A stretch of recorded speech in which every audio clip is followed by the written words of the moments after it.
Alright, hopefully this works. Hello, check. Check. Check.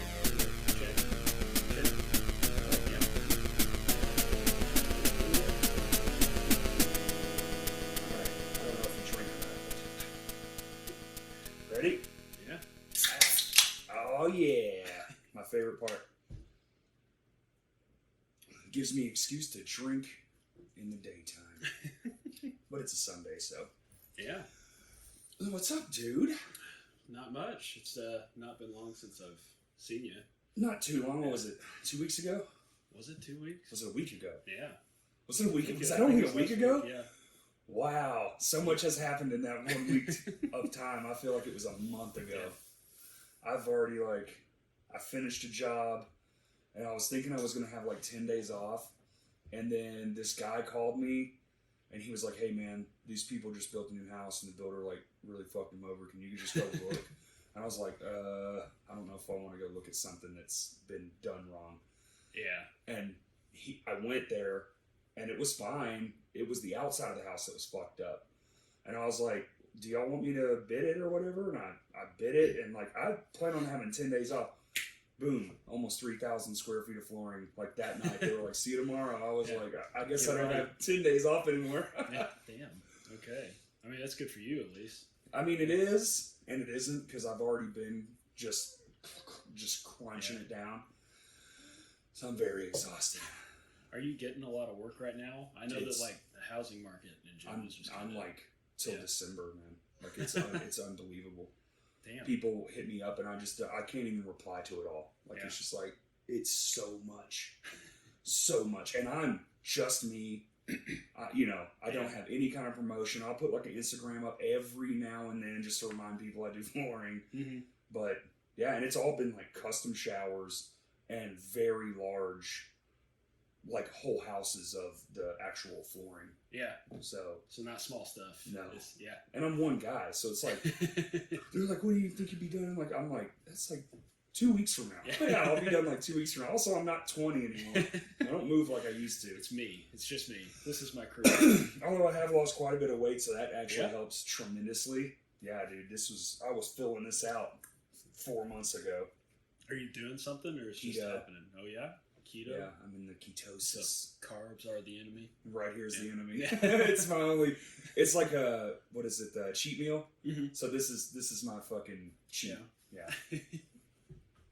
So have you seen Austin Powers? That's a fat bastard always says. He said the carbs are the enemy. He's he's trying keto or whatever. Dude, carbs and sugar, mm-hmm. they fucking kill you quick. And it's in everything. Yeah. Once you start going down the rabbit hole, oh yeah, and you realize everything. Your seasonings even. Yeah. Go to your kitchen, check out the back, and I bet 90% of them have sugar in it. It's fucking wild. That's what. There's a big thing they're talking about, McDonald's fries. They you think they're putting just salt? It's they put sugar and salt on top of them. Yeah. Yeah, it's a big thing. Keeps you addicted. Yeah, in the U.S., the sugar content of everything's so high up. Well, they used to use just salt. And then as a preservative, they would tell you, and you keep that to keep shit fresh. And then they just started adding sugar and everything. Dude, there's so much. And then I'll start getting all crazy and conspiratorial. But it's wild, man. Yeah.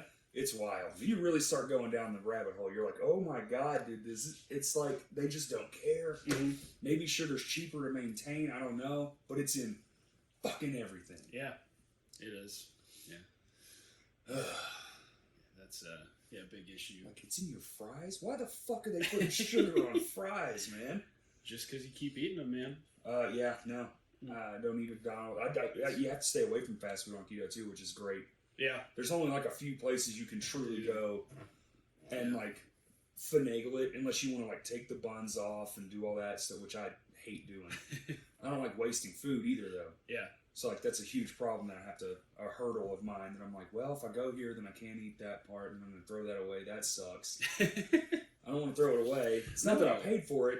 It's just that I think somewhere down the line in my DNA strand, I'm one of those people that my family didn't get a lot of food, so they struggled. So now when I see can't have food left on the plate. Yeah. Yeah. The starving African kids or whatever, that whole thing. That's what my mom always said. Like, Right. it's super cliche. It's like you have to eat it, got to finish it. Right. I think that's almost just like a Southern thing in general. Could be. Yeah. It might be a Southern only thing. I'm not sure. I don't know anybody from the North or the West really, No. or at least their childhoods. I mean, I know them, but Yeah. I don't know. And a lot of my friends that live out west were from here, so Oh, okay. they were Like raised moved here and after. moved. Yeah, Yeah. and then started kicking ass. Good for them. And here we are. No, dude. I'm glad I moved out to Benton. Actually, I'm super happy about that. It's a nice slower, area. nice pace. Yeah, Yeah. it's a lot nicer than. Well, you know, I moved back to Jesseville for a while. So. Oh, I didn't know that. Yeah. That was my first time in Jesseville. Oh yeah. With the Census Really? EP release party. Hey, I've dude. never been. I've never been to the Crystal Mine or nothing. No, not No. to a show at the building or anything. No, that was my first time there. Yeah? Yeah, I Okay. passed it up. It was like, Yeah. and then they were like, "You've never been here?" I was like, "Surprisingly not." Yeah, I'm kind of No. surprised. Yeah, we. Because yeah, when I that same walked in, room. I went, "Man, they should do shows here." Yeah. And somebody went, "Yeah, they used to." Yeah. Dude, Chase, which you may have not talked to Chase. He was the space cowboy. Oh, You no, know? yeah. Yeah, he. I still don't know. I didn't ask him who he was exactly, but anyway, he used to run sound for the building, and so he's got a good sound system. Okay. Yeah, so they've got a super cool setup when it's set for that. I think now's the time to bring that shit back, man. But who wants to drive, out to It is, Jesseville Hell of a Yeah. trip. when there's like actually venues in Little Rock, like Central Arkansas now? Right. But when we were doing that, there was nothing. It was when you know. everything was like Yeah. tanked and Vino's didn't even do shows Yeah. at the moment. For those couple years. That it was a wild time, man. It was like, where do we play? Your Good fucking luck. shed outside of the Dude. picnic. Yeah. Tanner Melton had a trailer that was hollowed out. Played shows there There you go. in Benton. Actually, Oh, I think I've heard of this. Yeah, the trailer. Yeah. There was that. There was MF They were real Metal. clever with the naming Yeah. schemes. Yeah. It's it's a trailer. It's the trailer. The trailer. Yeah. There was no reason to. Yeah. It was MF Metal fun. was great too. Dude, that was awesome. Actually. Fun. That's one of my favorite show moments ever. There, like Really. it was really random. We got bands canceling shit, but Jay knew that I lived like right down the fucking street because I used to live literally maybe 3 miles from that place, and he was like, "Man, can your band play?" And I was like, I think we were all around, or we were all living in my house, and I was Yeah. like, "Fuck it, why not?" But a singer, either we didn't have one or he couldn't make it. Something happened, so I was like, "Well, we'll do karaoke." And it was like, we'll just play our song. Surely somebody will get up there and scream or something. Yeah. Absolutely not. No one did. Like, we set a microphone and faced it towards the crowd. I thought, what a great idea. Yeah. Get some fucking evil out of you, like have some Yeah. fun. And it's like southern. It was Shinfa, so it was like that southern Yeah. metal riffs just the whole time. Not a thing. They were just coulda- watching. Dude, they could have gave a fuck. No, they didn't give a fuck, dude. And one guy came in. Well, the whole back is glass, so Yeah, everybody can yeah. watch. So they're all outside smoking and shit. One guy came in and watched for 2 seconds, and I have this. It's not. I don't know what it is, but I like to stare at people and make it feel real awkward. So I was just I was playing, and I noticed him leaving, so I just started looking at him. And as he came out of the building, and I'm still just staring at him, and I'm staring, and he locks eyes with me, and I'm playing the song, and I'm just staring like this, and I'm just playing guitar, and I'm behind the drummer at the glass, just locked eyes with it. This is the weirdest fucking moment. Man, they had some. Yeah, Beartooth went through there. Silent Planet. Mm-hmm. I mean, they had some pretty rocking metal bands come through. Dude, for what you look and see what the size of those bands are now, yeah, especially like Silent Planet, holy dude, Silent shit! Planet's big. Yeah, I mean, Beartooth does arena tours and stuff. Did you catch Silent Planet's live stream when the No. COVID was? Dude, I've not listened to them as much recently, but it was otherworldly, man. They played inside like an LED box, really, and all the imagery was just basically all around. Like it filled the whole camera. Wherever they weren't, there was shit happening. It was wild. yeah, that's super cool. There was a bunch of those, man. I wish we did more with our live set, but then again, it's been 2 years, so Yeah, now it's been Haven't too thought much about it. time has passed, and you Yeah. can clip it up, I Yeah. guess, and put the songs out there as Yeah. individual videos. But that's about all you got left. Yeah. We didn't do it either. Yeah. We were like, yeah, we can do clips of each song and put it on YouTube, and guess what? Yeah. It's been sitting in a hard drive ever since. We need to get some lights and stuff, do some crazy stuff for like next show. Like I know you and I have talked about that because you're the ones who even told us to get the show lights, the work lights that were super bright. But we just need to amp it up a bit. It's time.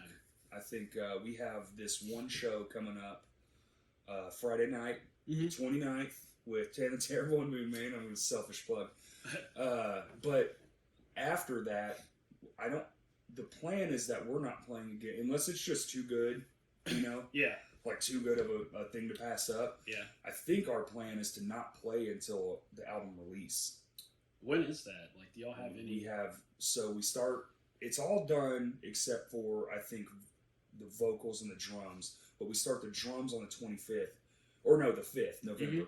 So after this show, we're setting up, and nothing's getting torn down or moved or practiced until that's done. And I think we're going to do vocals coinciding.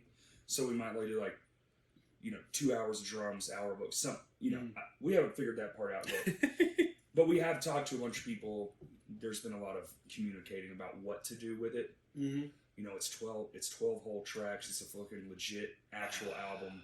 That sucks. That's just so much work. It's so much work. The drums are that's a bitch and a half. And guitars are done, and there are scratch drums in it, which will it will help some, but there's parts that have changed so much, and it's still the original part. Yeah. So I've been staying away from it so I don't confuse myself, because half the album's brand new still. Yeah. Like, we've barely played it. So like y'all have had this stuff for so long that you keep adding the parts. I kind of like it because we were able to listen back to it and kind of go, this is like I don't know, because typically when a band releases an album, they go in the studio, they make it, and then 2 years later you watch them play a song and there's all these little subtle differences. Yeah. And the song's better. You're like, fuck, man. Damn. Where's that version? But I think it's kind of beneficial because we're kind of getting to do that version because of COVID. We were literally supposed to start this the same month all the shutdowns and everything happened. So it just never we just didn't do it. No studio, no nothing. So then we finally decided, once it looked like COVID wasn't going to end, we were like, fuck it, we'll do it ourselves. And we went and bought a bunch of shit and borrowed a bunch of shit like this interface right here. Yeah. And we're recording through this at the place, but I'm using it because I had to do a bigger talk space, and I only have so usually I rock this dude. Hey, this little boy. That's what I use, man. Yeah, this is awesome. Yeah. But for podcasting, it's if I do more than if I do more than just me and you. Yeah. So actually, when we're done, I actually have to tie this up and take it back because we're starting drums the week after. Damn. Are y'all having anyone come out and work with y'all as far as mic placement and stuff? Or, yeah. Mm-hmm. Okay. Who's doing that with I don't know if I can say or not. Oh, okay. No. Well, we're trying to. Well, I think I know who it is. I think he plays with us. He does. It is. Yeah. He Dalton, I think, said something to me. Oh, okay, good. I didn't know if he was talking about it or not. Yeah. I hate getting in conversations and you're like, I don't know what I'm allowed to talk about. I know it's not stuff. Somebody would get mad or not. Yeah, you can tell me what you want. But yeah, it's Dalton's going to come out, and I'm actually really excited about it because I tried to do drums 2 different times. Yeah. Fuck that. That is the hardest thing. It's so much, and especially the mic placement's a big deal, and then deciding how you want the room to sound. Yes. Where you want to place the room mics. And we have a large room. You do? It's massive. You could fit 5 of these whole houses in it. Legitimately. Yeah, it's a giant warehouse. Mm. So we just kind of practice off in one little corner of it. But we have the whole thing. It's been really fun. I don't know how long we'll stay there, but it's been fun for now because we play like a show. Yeah. We have a drum riser and all our cabinets are set up as such. Mm-hmm. And we've kind of found this I kind of like this. We did it at our live stream, but we set up in a moon, like a crescent moon shape. Yeah. To where instead of everything being like this, it's kind of fanned out. Was Todd further back then, or was he up in the middle? We were all kind of in the middle for that one because of the cameras and stuff. So we wanted to be basically imagine a curtain at the front of the stage and we're playing inside of it. Mm-hmm. because we didn't want, because there was no one in the room. So it'd be real weird if you turn the camera around and it's just like an empty ass venue. Yeah. Where is it? Okay. They can't be here. Yeah, Dalton knows his stuff. He's he's a good dude. We did like 3 demos with him. Oh, okay. We went all the way over to his place when he was living in BB. Yeah. And did like 3 songs real quick just to kind of get. We wanted to hear it back to ourselves, and we were like possibly gonna shop it to some label stuff, and we got some good feedback from 2 of them. Yeah. Which is good, but then everything went to shit. So yeah, no one's buying. No. Yeah. With us, you know, which we're not with In Vogue anymore, but Nick and I from him from In Vogue that runs it, he still talks about all that. Like we talk a little bit, and he said that right now it's just downtime. I mean, they got a bunch of new artists that they're announcing for like Thriller, which is his new thing, with a dude from Fearless. Yep. But it's like most of the people they're announcing are artists they got 2 years ago. They haven't done anything. That's crazy. Yeah, and so it's just crazy how delayed it all is. Yeah. I think everything's still in like a 2-year. Yeah. And that's provided something crazy doesn't come up. God, I hope not. I hope not too, dude. Because it's finally starting to come back a little bit. Like the show tonight. It's like, please. It's like, and I think Stan was saying it's the first actual like all hardcore show. Really? Where all the bands are hardcore since. And I'm over here. Yeah. Was there a dog down there? Yeah. I think I kicked him. Dude. This is the thing about doing these in your house. It's like fucking animals and shit everywhere. They're so cute though. Yeah. So it's the first full like hardcore, you said. That's what I think Stan said. I'm like, damn, is it really? And it's like at Vino's, I guess. Yeah, Vino's. Yeah. Yeah. Okay. It's gonna be sick. I'm going. I need to. I don't know if I'll be able to stay for the whole thing because I have to get up and work. You know, go to work like an adult. I'd already been up hella early. Went and ate breakfast with my mom. Now I'm doing this, and I have band practice at 4. Then I've got to go to that show at 7 and try to come home and staying busy. Yeah, dude, I don't stop. Yesterday, I woke up probably the most exhausted and like had started that job Thursday, practiced that night, then Friday work all day, then go over to a friend's house, have a few drinks, whatever. Wake up Saturday, and I'm like, oh yeah, I have to change the brakes on my car. I forgot, and the oil. So then I go, and dude, fuck that shit, man. It was like $200. What? Yeah, and I did it myself.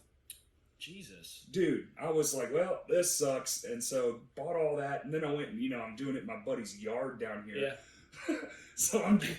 Have you changed the brake pads before? Was that the... Oh, yeah. No. I used to mechanic on cars. Oh, okay. Yeah, I just don't like doing it. It sucks. I did it the first time probably a couple years ago. I do like most maintenance stuff myself on my car, but I've never had to change the brake pads. So now... Probably about a year ago. Yeah. Yeah, my dad and I did it together. And he put one on backwards. Oh, shit. So I was sitting there, I was like driving, and I was like, Dad, this is making a weird noise. Like, it sounds like metal, just like rubbing up against metal. Yeah. Yeah. I'm like, this isn't right. He goes, no, it'll be fine. It's just new. It'll wear out in a day or two. I was like, okay. So I kept driving, and was like, man, this is bad. Like, something's messed up. Dude, like, you're probably grinding in your rotor. And we were, So we pulled it out, and he's like, oh, I'll put this in backwards. It's like, damn it, you're not don't touch my car again. Yeah. Dude, last time I worked on cars, it was fairly simple. It was like 2 bolts in the back, pull the thing off, take the 2 pads out, do it, done. Dude, this shit was ridiculous. There were 4 bolts in the back. There was pins, 4 pins, so 2 pins for 2 pins, and then 2 clips to keep those pins stable. So then I had to pull all that off, then take those 2 pins out, then pull the calipers out, the brake pad, then you pull the brake pads out, then you pull the caliper off, then you have to reset all the pistons and whatnot. Yeah. Dude, I started at 3 o'clock, roughly, maybe like 2:45, and I didn't leave there till 7. I was like, this is bullshit. Because I did the 2 fronts and the oil change all at the same time, because it's just all right there. Yeah. Just not interested. Like, not a car person at all. I've had the same car for like 11 years. I'll probably keep it until it explodes. It dies, like, that's me. just like... And I am a car person. Yeah. But I just don't... Well, so I used to take all my shit to someone after I got done working on cars. I was like, I'm kind of done with this. Tired of this, yeah. And so I just started taking it, and I took it to the same place all the time. And then I don't know what happened, but their customer service went to hell. And then I took it in for an oil change. And not only was the service bad, which I knew going into it, it was probably going to be bad, but they still always did a good job. So I was like, whatever. Yeah. And then 14 miles down the road, my engine blew up. Because they did it wrong. Yeah. And they had to end up replacing it. It took them a month. No rental, none of that. And so now I'm just like scared. So now I'm just like, fuck it. It's just bolts and wires, bolts. man. You can undo it and put it Yeah. right back. Just put new shit in its place. So I guess now I work on my car again. Well, that's probably a good thing, especially if you're not afraid to. I think that's like most people's issues. Like they're afraid they're going to mess something up. Yeah. It's like, this is a huge piece of metal. It's Yeah. like, you're not going to break it. No. It's like, whatever you do, you're not going to break No. it. YouTube it, you'll be fine. It's actually way easier than you think. Yeah. The hardest part is all the shit that's in the way. Yeah. Like to change my Yeah. oil, it's a 4Runner, so it has a giant metal front shield. And it's like, and there's the oil filters right underneath that giant metal shield. So it's like all the little stupid crap you have to take off to get to the other stuff. But it's just bolts. It's just bolts. And the wire connectors now are good enough. It only goes to one thing. Yeah. They're color coded. It's only got 2 prongs. This one has 7, whatever. It's just intimidating, I think. I think so. Well, that's probably most stuff, you know. And like filthy. Even, I mean, shit, you know. Yeah. That's going to be on there for a week. Yeah. Yeah. And I did shower. And stuff. Yeah. Is, Oh, you can't get it off. That's just, it just so stays. you got a little side project just released a song. We should probably get that at the top of the podcast. I'm talking about cars and stuff. That's where everyone turns it off because, like, man, we just ranted about oil changes. Y'all want to know what it's like to be 30? Yeah, this is the exciting stuff now is, fixing your own car. Well, we was talking about your EP, and basically it was just songs you wrote that weren't quite Go for Gold songs. Is that right? Do I remember that conversation good? 2 of them, like if we just put them like full band instead of add being distortion acoustic, into it. then we could probably use them. They're a little higher pitched, so like I've got a pretty high pitched voice and like soft compared to Spencer, who's got like an actual like man voice, and so that's like been the issue with some of the stuff. Like there's a song on the Go for Gold album where I sing like a full part myself just because of like the tone. The tone. Yeah, the tone of the voice, so that when Spencer comes in, it's a little more aggressive.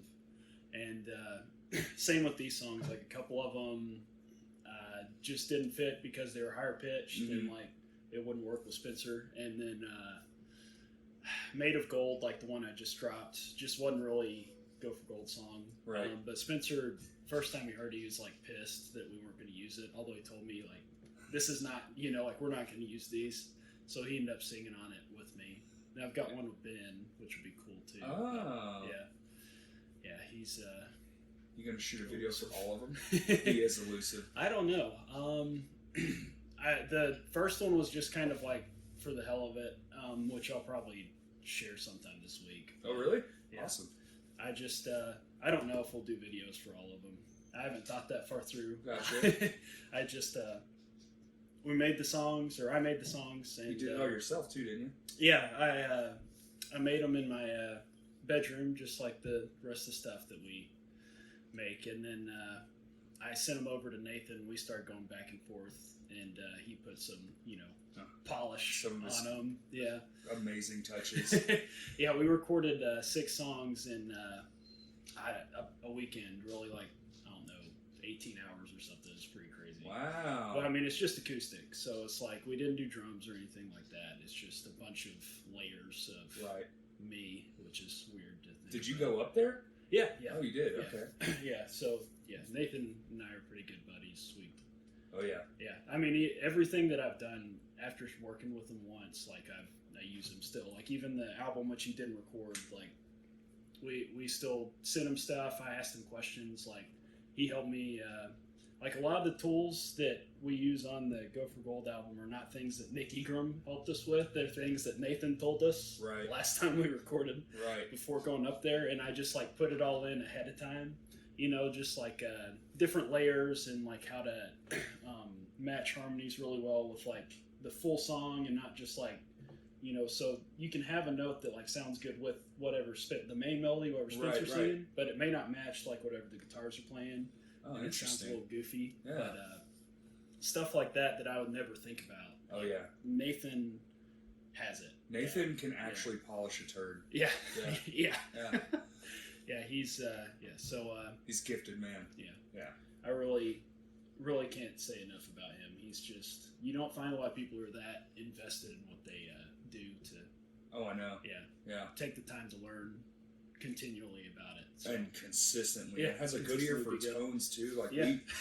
we were sending him samples of like layered into like the fake drum tracks that are underneath the recording. Yeah.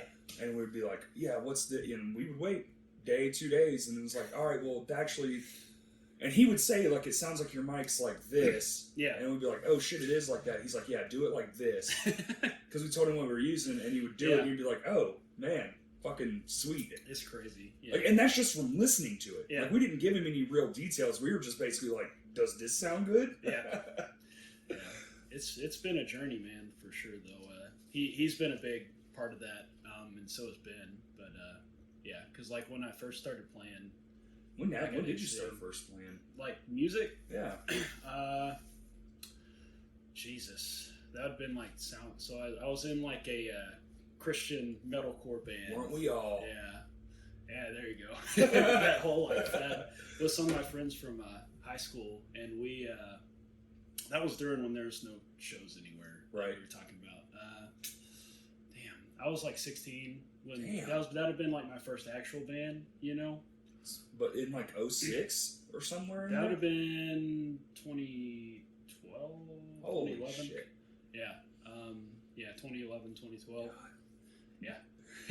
You're like, man. I'm old. I'm fucking old, man. God. But, yeah, so that was like my first band. We did that for a few years, and then... What was the name of that one? Sound Cult. Sound Cult. Sound Cult. I Yeah. think I remember. Did y'all play Yeah. shows? You Yeah. did, didn't you? Oh yeah, we did MF Metal and Yeah, you were saying that. Trailer There's no way I didn't building. hear about that. yeah, that was during the dead years there for the scene. Hell, I might have We even played seen Pinos that maybe band. once. Huh? We played Pinos maybe like once or twice. Yeah, one of 8 bands that played there for like that 3-year weird gap where they just wanted to hang TVs and turn into a sports bar. Yeah. That was a weird decision, Like, dude. what the hell? Yeah.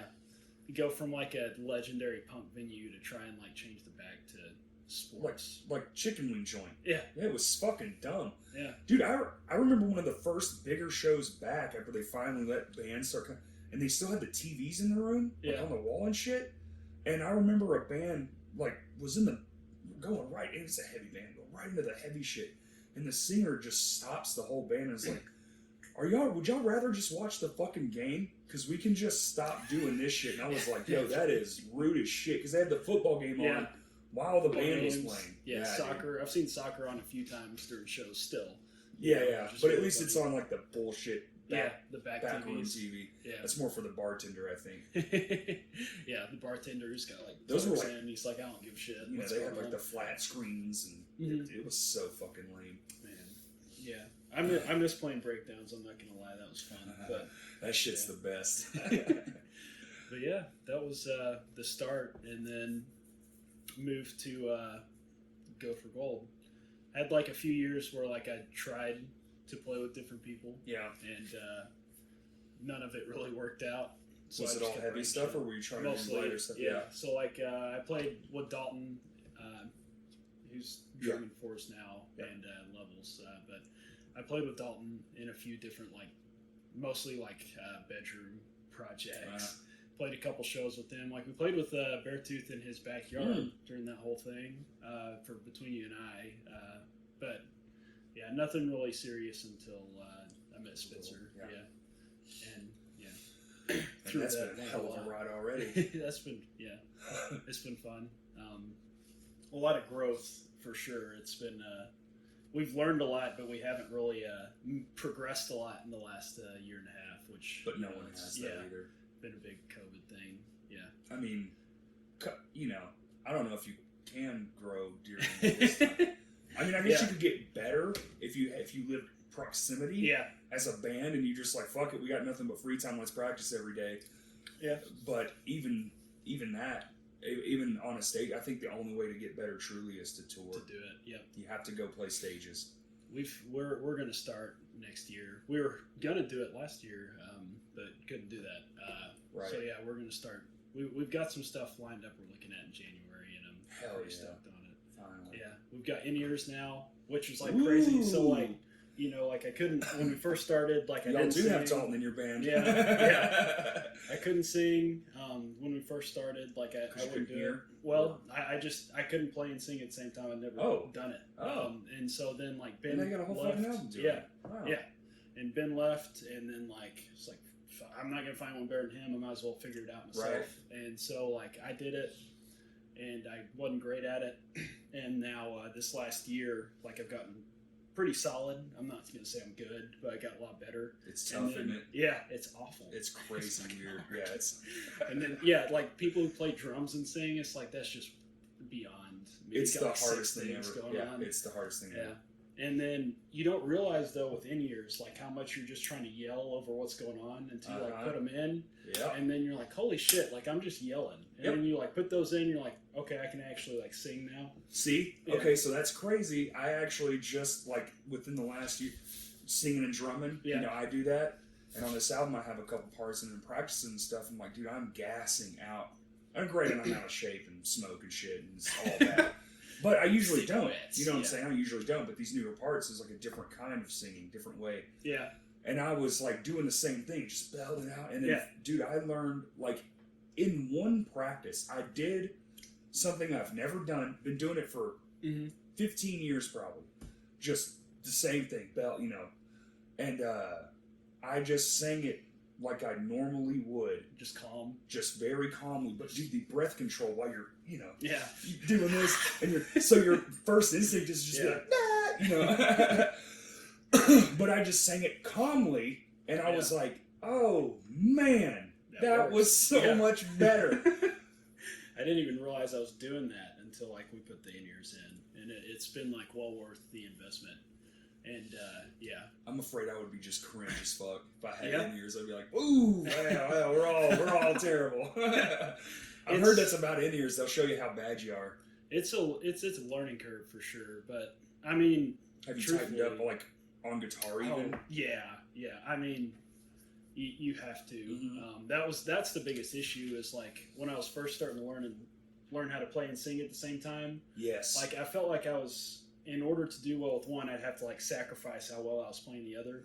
So like I got to where it was just practice. It's like memorizing the guitar parts to the point where you don't have to think about it. That's smart. You did it the smart way. I did it that other way. I went, if I can't sing over it, if it's made for a part and I can't do it, I'll just dumb the part down. And that's how I operated for years. That's how it works, really.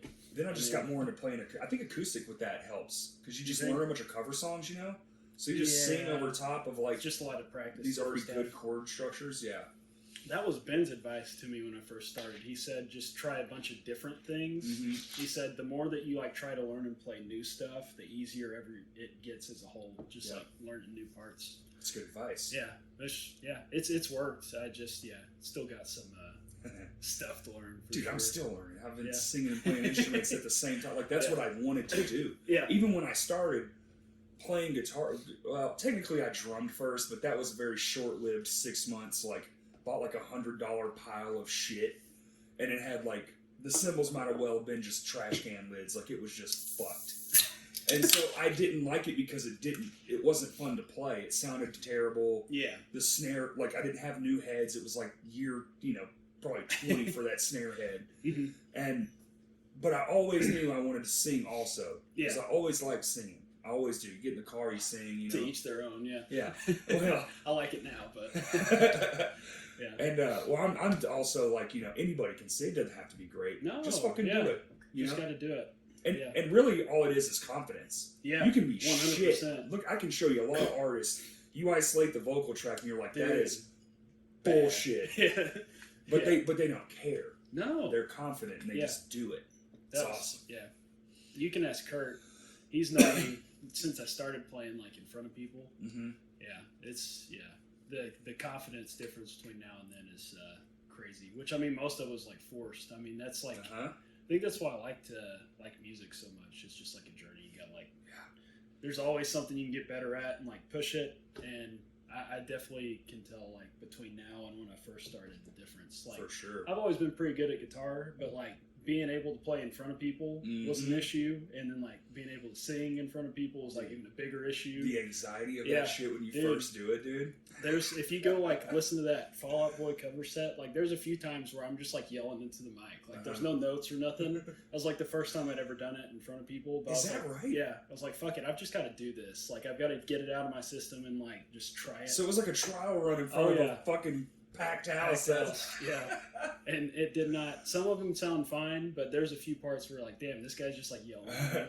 That's like when my mom taught me how to drive a standard, bro. She stopped in the middle of a traffic jam and just went, "You go," and I was like, "Oh my god!"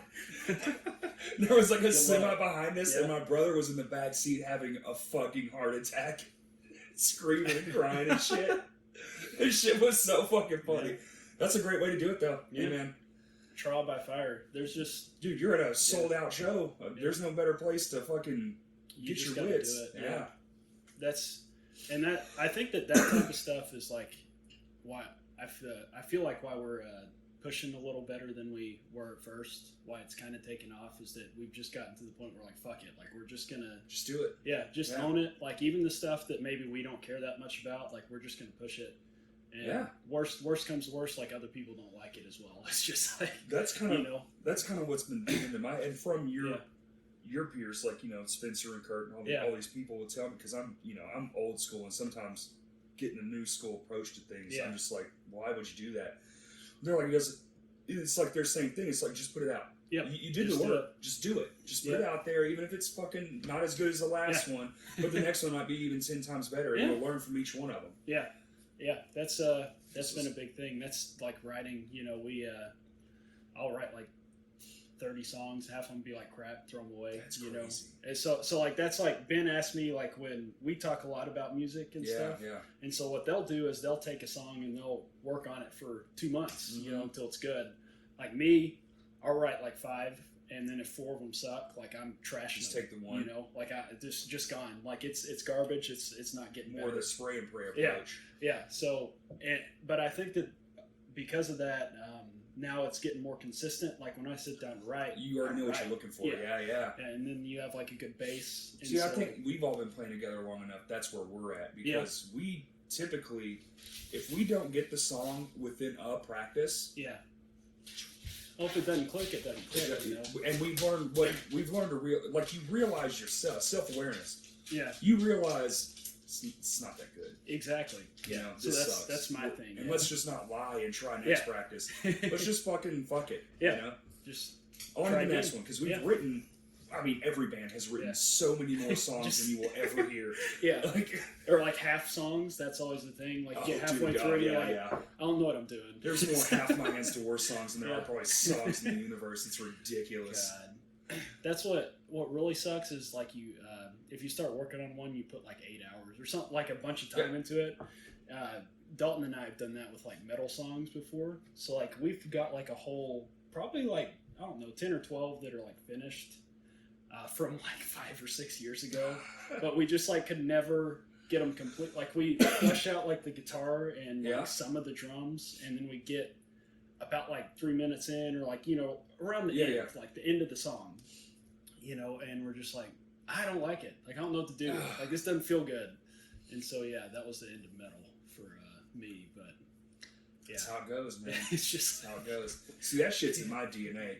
Whatever's after this, I know will be some sort of southern fuckery. Yeah, it's just like country or just like think like Maylene, Every Time I Die, all that stuff. Because that's when I sit down and just play. Yeah, that's what comes out. It's tasty, dude. Like that's what comes natural. I can just do like it's not like it's just fun as shit. Yeah. So like whatever's after the serious stuff when it's like I'm never gonna stop playing. Yeah, like that's just not the serious stuff. I used to, like being in a serious band, like having all these goals and doing all these things and worrying about, oh my god, we got to get this done, and blah blah blah, and oh shit, what if it doesn't, when it's like fuck it and just pound of Pabst Blue Ribbon And just go. and jam. That's what it'll Well, be. that's what was your project? So the first time I ever saw you play it wasn't with my hands. Shinfo? It was not Shinfo. It was you played guitar and you're fronting.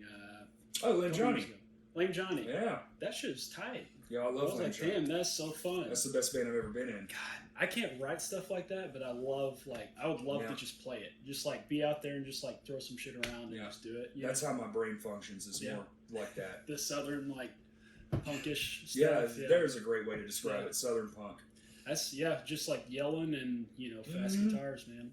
That's Just it's loud, fun. fucking fast, Getting wild. And we had a few slow jams, and we would toss them in there every now and then. We tried to be more well-rounded, but really, because I do like singing, I don't like just screaming all the time. But man, them fucking songs were dope. But then Justin, I actually have it. We have a record. Yeah. But Justin got in that car crash, and he's still suffering like nerve damage and stuff. Freaking Justin, I swear. What was he thinking? It wasn't his fault. Yeah, no. And fuck that guy. Yeah. And his journey is pretty awesome, man. Dude, it's still a thing. Like we at practice, we were actually talking about it, and I hit up a friend of mine who works at the WWE. He's a physical therapist for them, and he's damn good. Yeah. And he's from here. I went to high school with him, and I was like, dude, my buddy was in I was just asking, he's like, and so he sent me a number, so we're going to see about getting him over there and maybe doing some sessions just to see. I mean, fuck, man, time isn't really helping because it's just like, I think is what he's saying is like this side of his hand is just numb. He's just got no feeling. So when you're a drummer, you can't have a fucking numb hand. Yeah. Yeah. That's just one of those things. Gosh. And his leg fatigue. And we don't know if just playing more will kind of force it. Force that. Like maybe his body will just automatically be like, oh yeah. Hey, that's part of it, man. But after we had that conversation, we actually changes sat down always. and played some of those old songs. Those old Shinfo songs. Yeah. And just to dick around and have fun. But we'll see. He's working on it. It's just, man, nobody thought it would take this long. Well, nerve regeneration is, it takes a long time. Apparently. Yeah, it's like, I can't remember what it is. Jeez, I'm not going to say. Is there like a you can look it up. Yeah, so it's like a millimeter every like year, 2 months right? or something crazy. It's like something ridiculous. He did mention that. Yeah, I can't remember it. Like no it's one basically quote me. nothing. Yeah, yeah. I that's not really my area. But so the more fucked up it is, the longer it's going to be. Yeah, and then even then, depending on like what type of damage was done to it, it may not come back. And so it's just one of those iffy things. Like you have to try. Like why would you not try? And I think his was from. I don't know. I'm probably getting this all fucked up, but I think it was actually from the surgery that he had to have. They like accidentally. Well, they were going to try to not, but then I think maybe it was like. I don't know if it was in there or maybe they tried to fix that. I just remember his wrist was fucked up. It was just but dude, he had shit all over it. Yeah. I mean, he had that weird leg halo thing Yeah. where the shit was like going through his skin. Yeah. I went and saw him in the hospital. It was fucking, it sucked. Yeah, I can't imagine. And now to look at him, I mean, I don't think I've seen him in person. I've seen pictures of him. Yeah. I don't think I've seen him in person since that happened because of COVID. Yeah. Well, the only difference now is he's just slightly fatter and has a weird leg. No big difference. Not really. We call it his ham leg. Yeah. How's Todd doing with his his fucking knee surgery, dude? That's how you know it. I was like looking around. I was like, dude, we're old as shit. Like my back hurts. Both of y'all's knees are just fucked completely. They both had surgery in the last year. Like he got, but his was from a soccer injury. Yeah. So way less cool than a car crash. But his was, I think it was the meniscus, I think. Oh, yeah. So he had to have surgery on that. His is actually doing pretty well. He's, like at practice, we're not as mobile as we were. Like we tend to tone it down now because used to we practice just like a show. Like our fucking practice space would be wilding out. We had the lights on and everything. Yeah. And now it's just kind of like, let's get through the songs. Let's get let's work on this. And oh, shit, I suck at this part. Let me run this part a bunch of times. So it's a little more. It's probably actually for the best. I feel like we've gotten a lot tighter since just being like not going just absolutely fucking bananas. Now there's still moments. I'll look up and John will be standing on top of an amp, and I'm like, "Oh yeah, I've been doing it." Yeah, we the last few practices we've had were definitely not like that. We practiced at Will's house once. Oh, really? Yeah. But you don't get a lot of chance to practice, though, do you? No, man, it's tough. You Y'all know, live like, all over. We got Fayetteville and BB. and all of our here. guys have, like, besides, you know, Spencer, all of our guys have full-time jobs. Not that Right. Spencer doesn't work or anything. He, like, does shit. Well, he's It's his own just- guy. Yeah, he's got stuff he does, and he does pretty well. But yeah, this, like, the rest of us is like we just can't do that. Like I'm down any weekend, but Dalton's a photographer, so like weekends are booked up. He and he's shoots the damn weddings. drummer. Yeah, and he's the drummer. You can't fucking practice without the drummer, and he's like got our shit. And it's like, what are we gonna do without that? Tracks. So, yeah.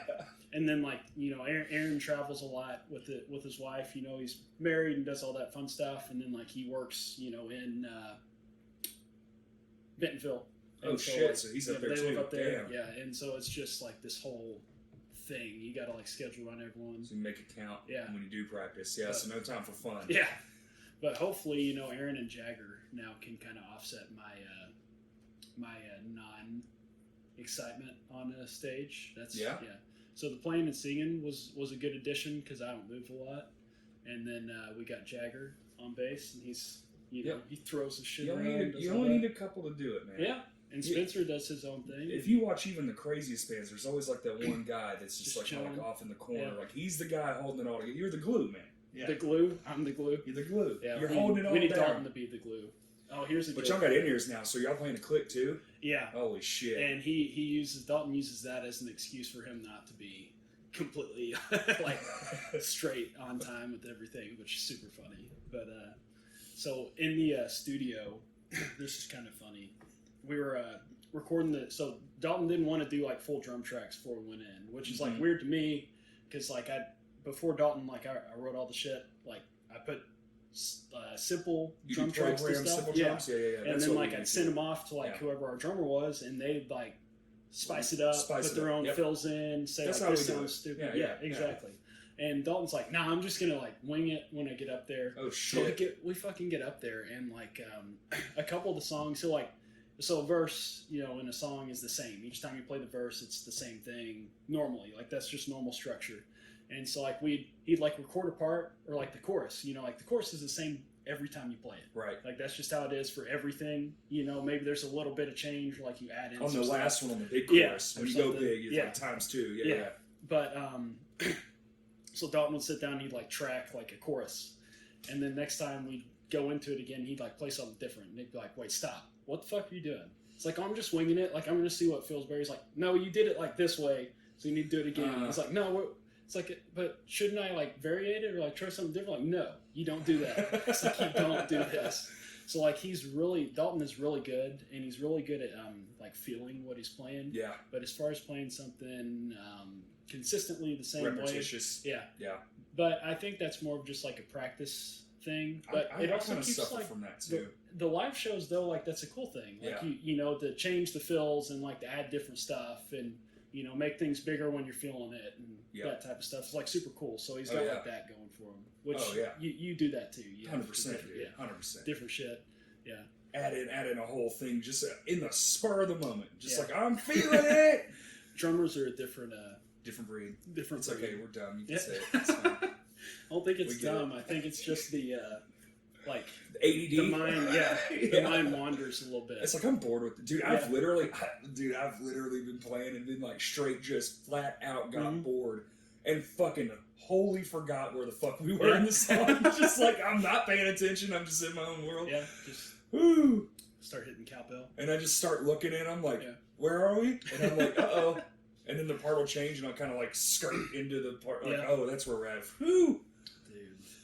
I don't know. I'm the exact opposite with the music. Like if I go see a band, like I want to hear it. Like I want to show up and it be like, holy shit, this is the song I listen to in my car.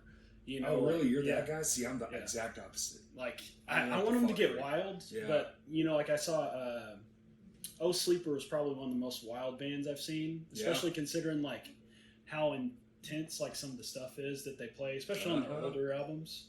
And like Shane Blay, you know, he like sweeps the whole time, like that's all of his leads. So he's up there singing and like playing these badass leads, and all of a sudden he like jumps into the crowd and he's like still playing this shit. Yep. And I was like, God, this is awesome, you know. And like the drummer's just doing his own thing, and like that's super cool. That show was fucking incredible. Yeah, yeah. That was the last time I saw them. Was it Reverend? No, I missed that one. It was. I was thinking that's the one you were talking about. No, it was like 2014 or something. Holy it was like shit. Sleeper, Fit for a King when they were coming out with Creation Destruction. So it was like right when Fit for a King was like starting out. Now they're like huge. Yes, they are. And then they've been all over my Instagram feed for like the last day or two. I think they played some fest and just absolutely killed it. So there's tons of footage coming out from it. Their new bassist is incredible, dude. He like legit throws his bass around the whole time. That's what the one video he was like 1, 2, and then followed it and looped around and then did it one more time as a finale. I was like, holy shit! It's like I broke the neck on my guitar a few months ago. I don't know if I told you about that. You didn't? On your fucking Fender? My Jazzmaster, yeah. So what'd you do? I adjusted the truss rod. No. So for people that are listening that don't know, there's a metal rod in the middle of a guitar neck, okay? And you turn it. You turn a little thing. Yep, with an Allen wrench. Yeah, with an Allen wrench to basically make the neck straight. Straight, yeah. So anyway, I never adjusted it on this guitar because it always sounded great. It was always in tune. There was no issues with anything. And then like I'm sitting there, I go, okay, so I've had this guitar for 2 years. Like I probably should adjust it just so it doesn't get like stuck in one spot. Right. It was already stuck. So like I stick the Allen wrench in and I'm like, this is a little stiff. It's like, I've never turned it. Like it's going to be fine. So I do a little turn and all of a sudden, just like the little, it just snaps. What? First turn. I'm not kidding. And so it was already stuck. Oh, man. And I bought a new neck. Okay. Yeah, I was so like, now it's did a you one just of a get a new kind. guitar? No, because I was just like, this is the guitar I want. Like this is my thing. My baby right here. So that's a nice fucking guitar. Yeah, it's awesome. Did you change necks? Yeah, so I got a different fretboard. I got a full rosewood like neck, which is really hard to find, and it's just like that dark brown. Beautiful though. Oh, it's hot. And did you get it with the matte, so it's not like glossy? It's like it's all ones to satin. Yeah, it's just wood. It's just the and it smells so good. It's so awesome. So it's like a one of a kind guitar now because it's like the only Fender Jazzmaster with like that full rosewood neck and that has body. That certain color to it. Color. They did do like shell pink, which is like hot pink, which is like what I wanted, but those were like $3,000. Holy fuck! Yeah, and I was like, I can't. Thanks, Fender. Yeah. So now I ended up at this point I paid an unspeakable amount to get that neck replaced. See, now all you gotta do is add a button that does something weird, get famous, and that's your custom shop guitar. Do Rage Against the Machine covers. There you go. Man, they were. Did you ever like them?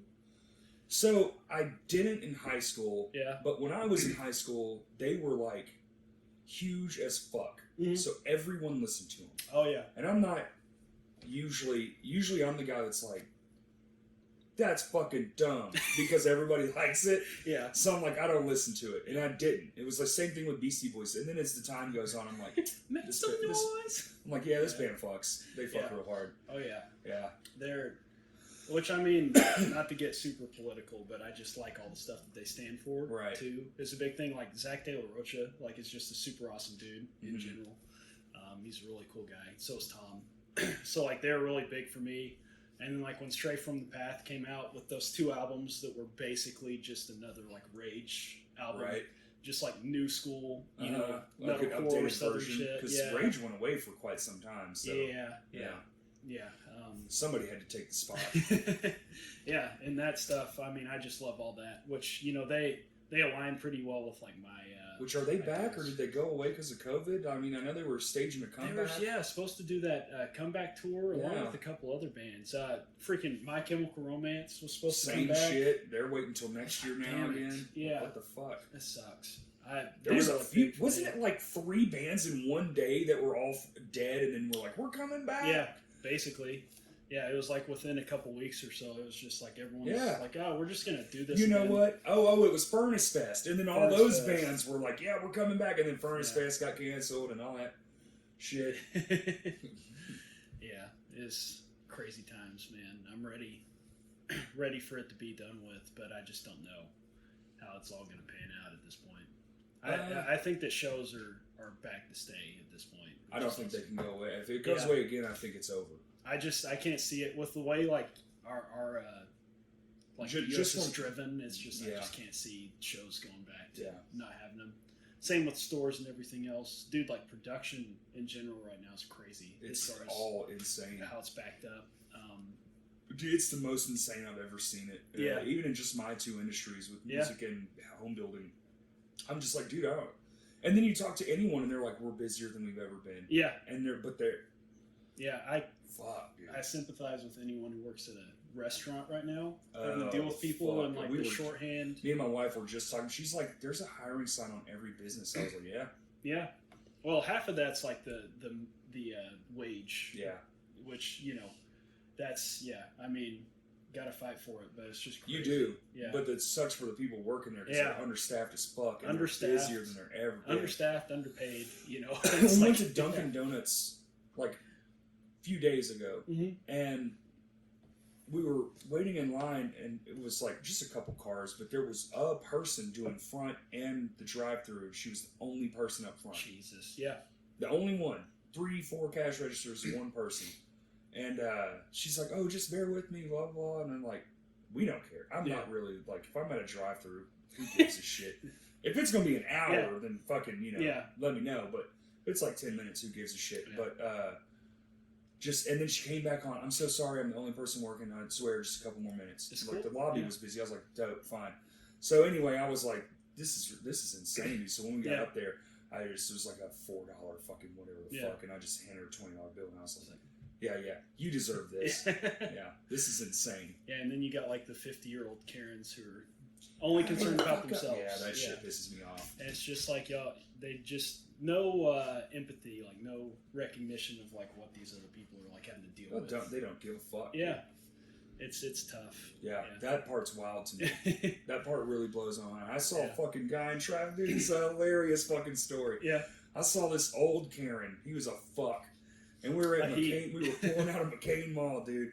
And there is that crazy ass intersection. Yeah. Right? That 4-way where there's like Chili's, Wendy's, Barnes & Noble, then you got McCain Mall. Yeah. And then that's McCain Boulevard. So it's just busy as fuck every direction.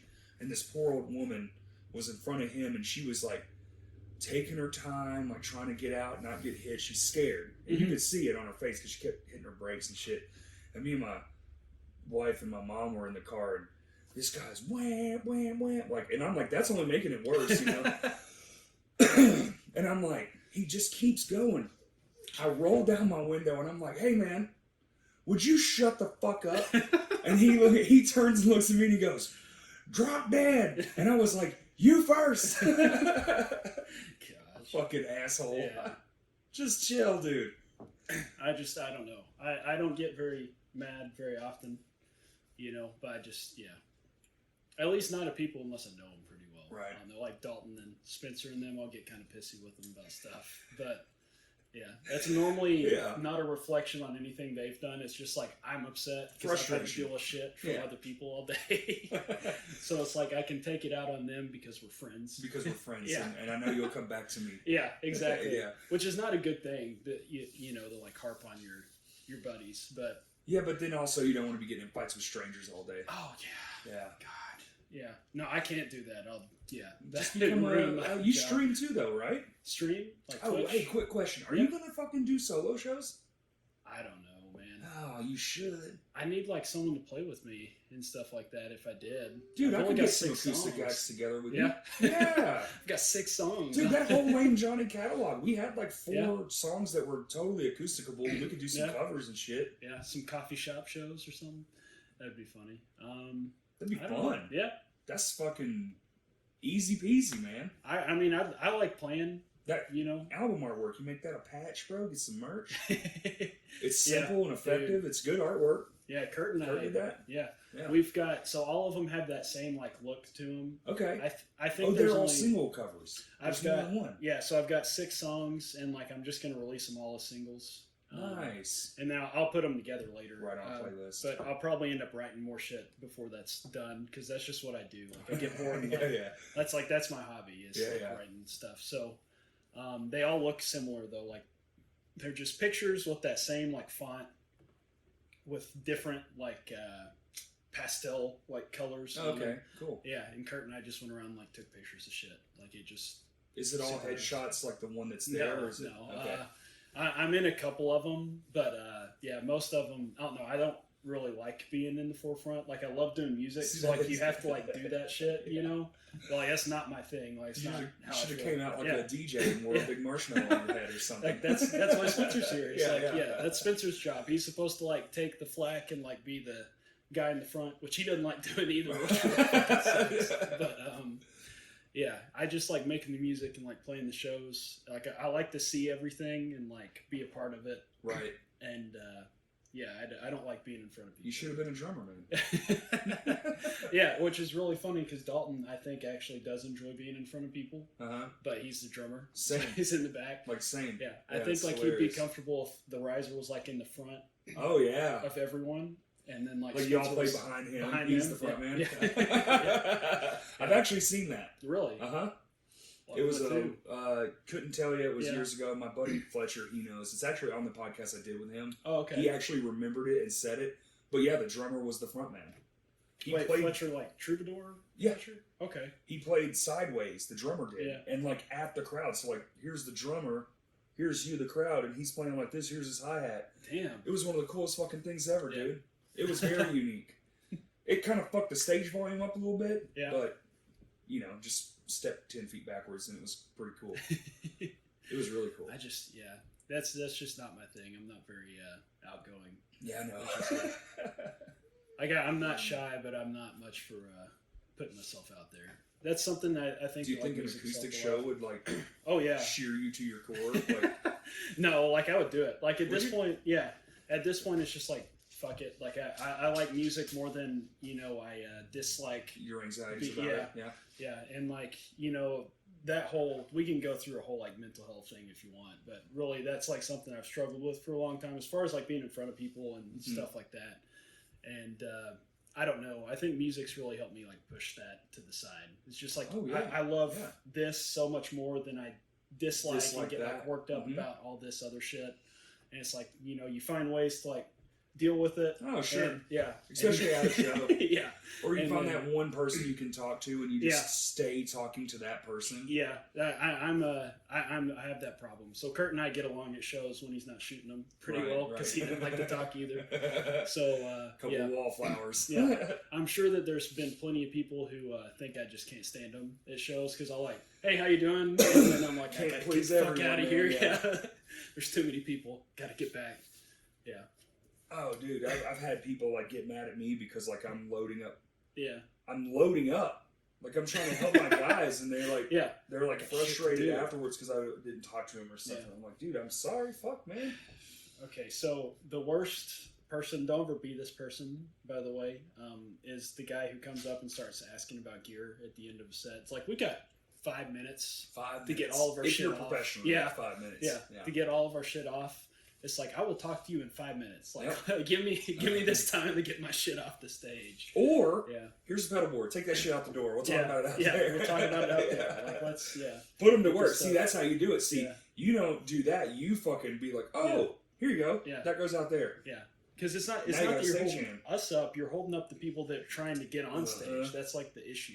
Even if you're like it's hard when you're the headliner too, because you don't want the crew to have to stay behind. Yeah, they're like waiting on us, and we're like talking to people. It's like, shit, let us just like get our shit outside, and we'll talk to you out there. Like I don't mind. Like I love talking to you. Like I'll talk to you about my shit. Like this is like what I do. It's like, oh, dude, I'm the world's worst if we're headlining and just stopping what I'm doing. Yeah, and like I'll look back and like my bandmates are just all up there like doing the right thing, and I'm the asshole. Yeah. The vocalists are always the guys. Spencer doesn't even bring his own mic in, so there's that. Dude, okay, so I can actually speak from that point of view because I've always been like, But dude, being in Lane Johnny definitely was eye-opening because you're the fucking person people want to talk to. Oh, yeah. It's wild, and you don't want to feel like a complete dick. Yeah. It was very eye-opening because I remember one show in particular. I got off stage and I was going to get something, maybe it was water or something, and come back. I think it was like I think we headlined, I'm pretty sure, Justin would probably remember better than me, but I turn around and they're done. Yeah. It's like, yeah, dude, we're done. And I was like, but I didn't do anything. Like, I literally did nothing. I walked off to get a water, and I got caught up that much on the way back that they were done when I was ready. Yeah. I felt so fucking terrible. Yeah, and I think that's why I get annoyed by it. It's just like I feel obligated to take shit off stage. So if like someone like holds me up, I'm like, please just like give me 5 seconds. Yeah. This shit's heavy too. Yeah. Like I love, especially in Little Rock. Like we know all those guys. It's like I love talking to everyone, like hanging out with them, and it's awesome that like people dig our shit enough to even like come see us. But yeah, gotta get the shit off stage. It is an odd thing. Yeah, it's like the one funny. thing. Yeah, it's almost like because at a bigger venue you don't have that problem. No, you can just leave because there's other people that do it. Yeah, you know they're taking your shit off stage. You don't have to fuck with. That's really stage only an issue at like Vino's and those places where guys are like trying to go home. Like this, is their day job. Exactly. You know? Like they don't get. Yeah. Like even at Rev Room, it's like if we want to stay after and talk or whatever, like we can do that shit. Like we did that after the album show. Oh yeah. It's like they're hanging out. Like no one gives a shit. Hours. But like Vino's and those smaller venues, it's like those guys want to go home. Like they've been here like 7 days. They're trying to shut the restaurant down. Dealing with shit, dealing with all these people. Yeah. It's like they want to go home. It'd almost be cool if there was a way to like have at least 2. Yeah. Just 2 people. Maybe if you even like, hey, you guys want free shows? Yeah. All of them? All you have to do is in between bands is take the shit off the stage. Take the shit off the stage. Don't even have to put it on the stage. Yeah. Fuck, let the band put the shit on the stage. That's their job because they're going to put it where they want it anyway. Yeah. And backlining is a thing now because we made the stage bigger, so you can actually backline and it's not too crowded. Dude, remember that fucking the cover show? Yeah. All those bands' gear was up there, and it was fine. How do you feel about striking the drums, like covering them up, like when headlining bands do it? Like, do you have any issues with that? Like, do you feel like it gets in the way sometimes? Oh, you mean like keeping them off to the side? Yeah, like, so have you had people who have just like stuck them like right in the middle of the fucking stage and like, shit, where am I supposed to put my stuff? Oh, well, there was one show I remember watching where the headliners shit was up, the actual opener shit was up, and then the band had to play in front of that shit.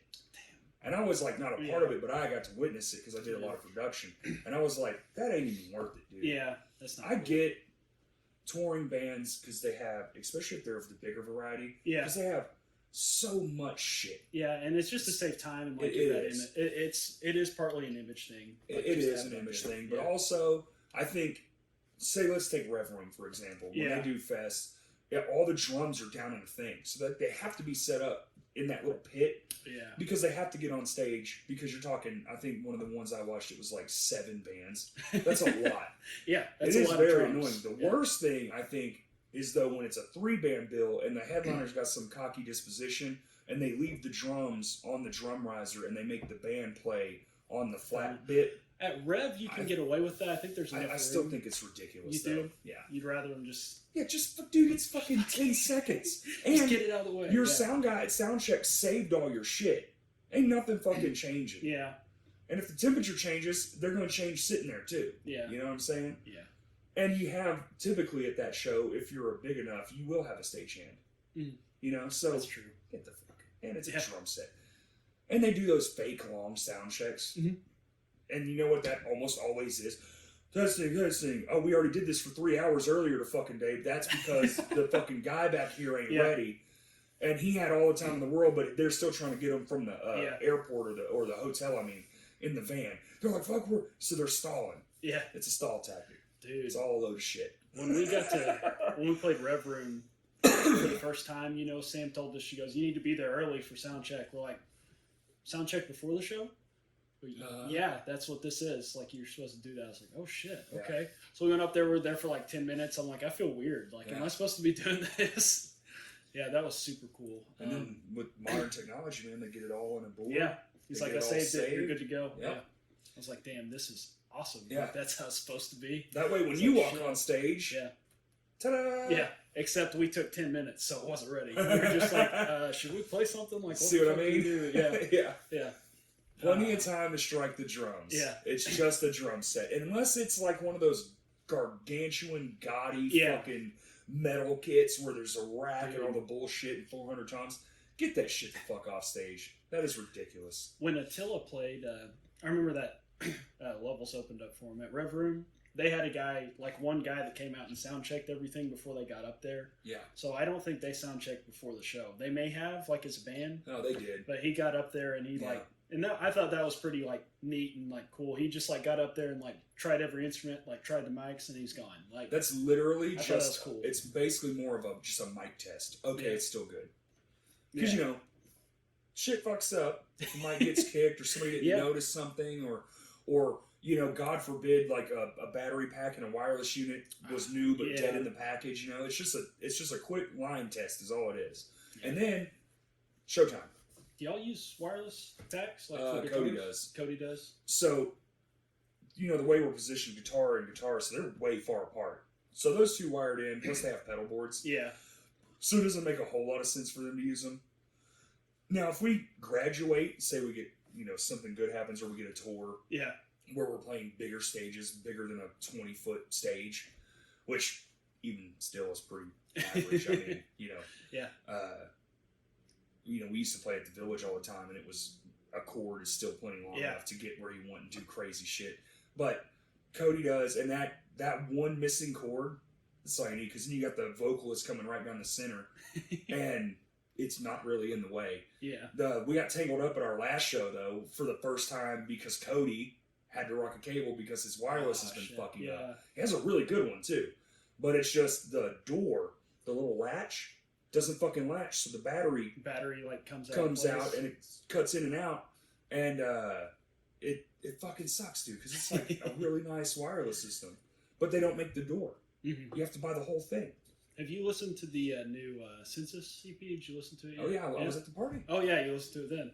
Yeah. I waited. Yeah. I was like, I'm going to wait because I'm going to this thing. Dude. I feel real official.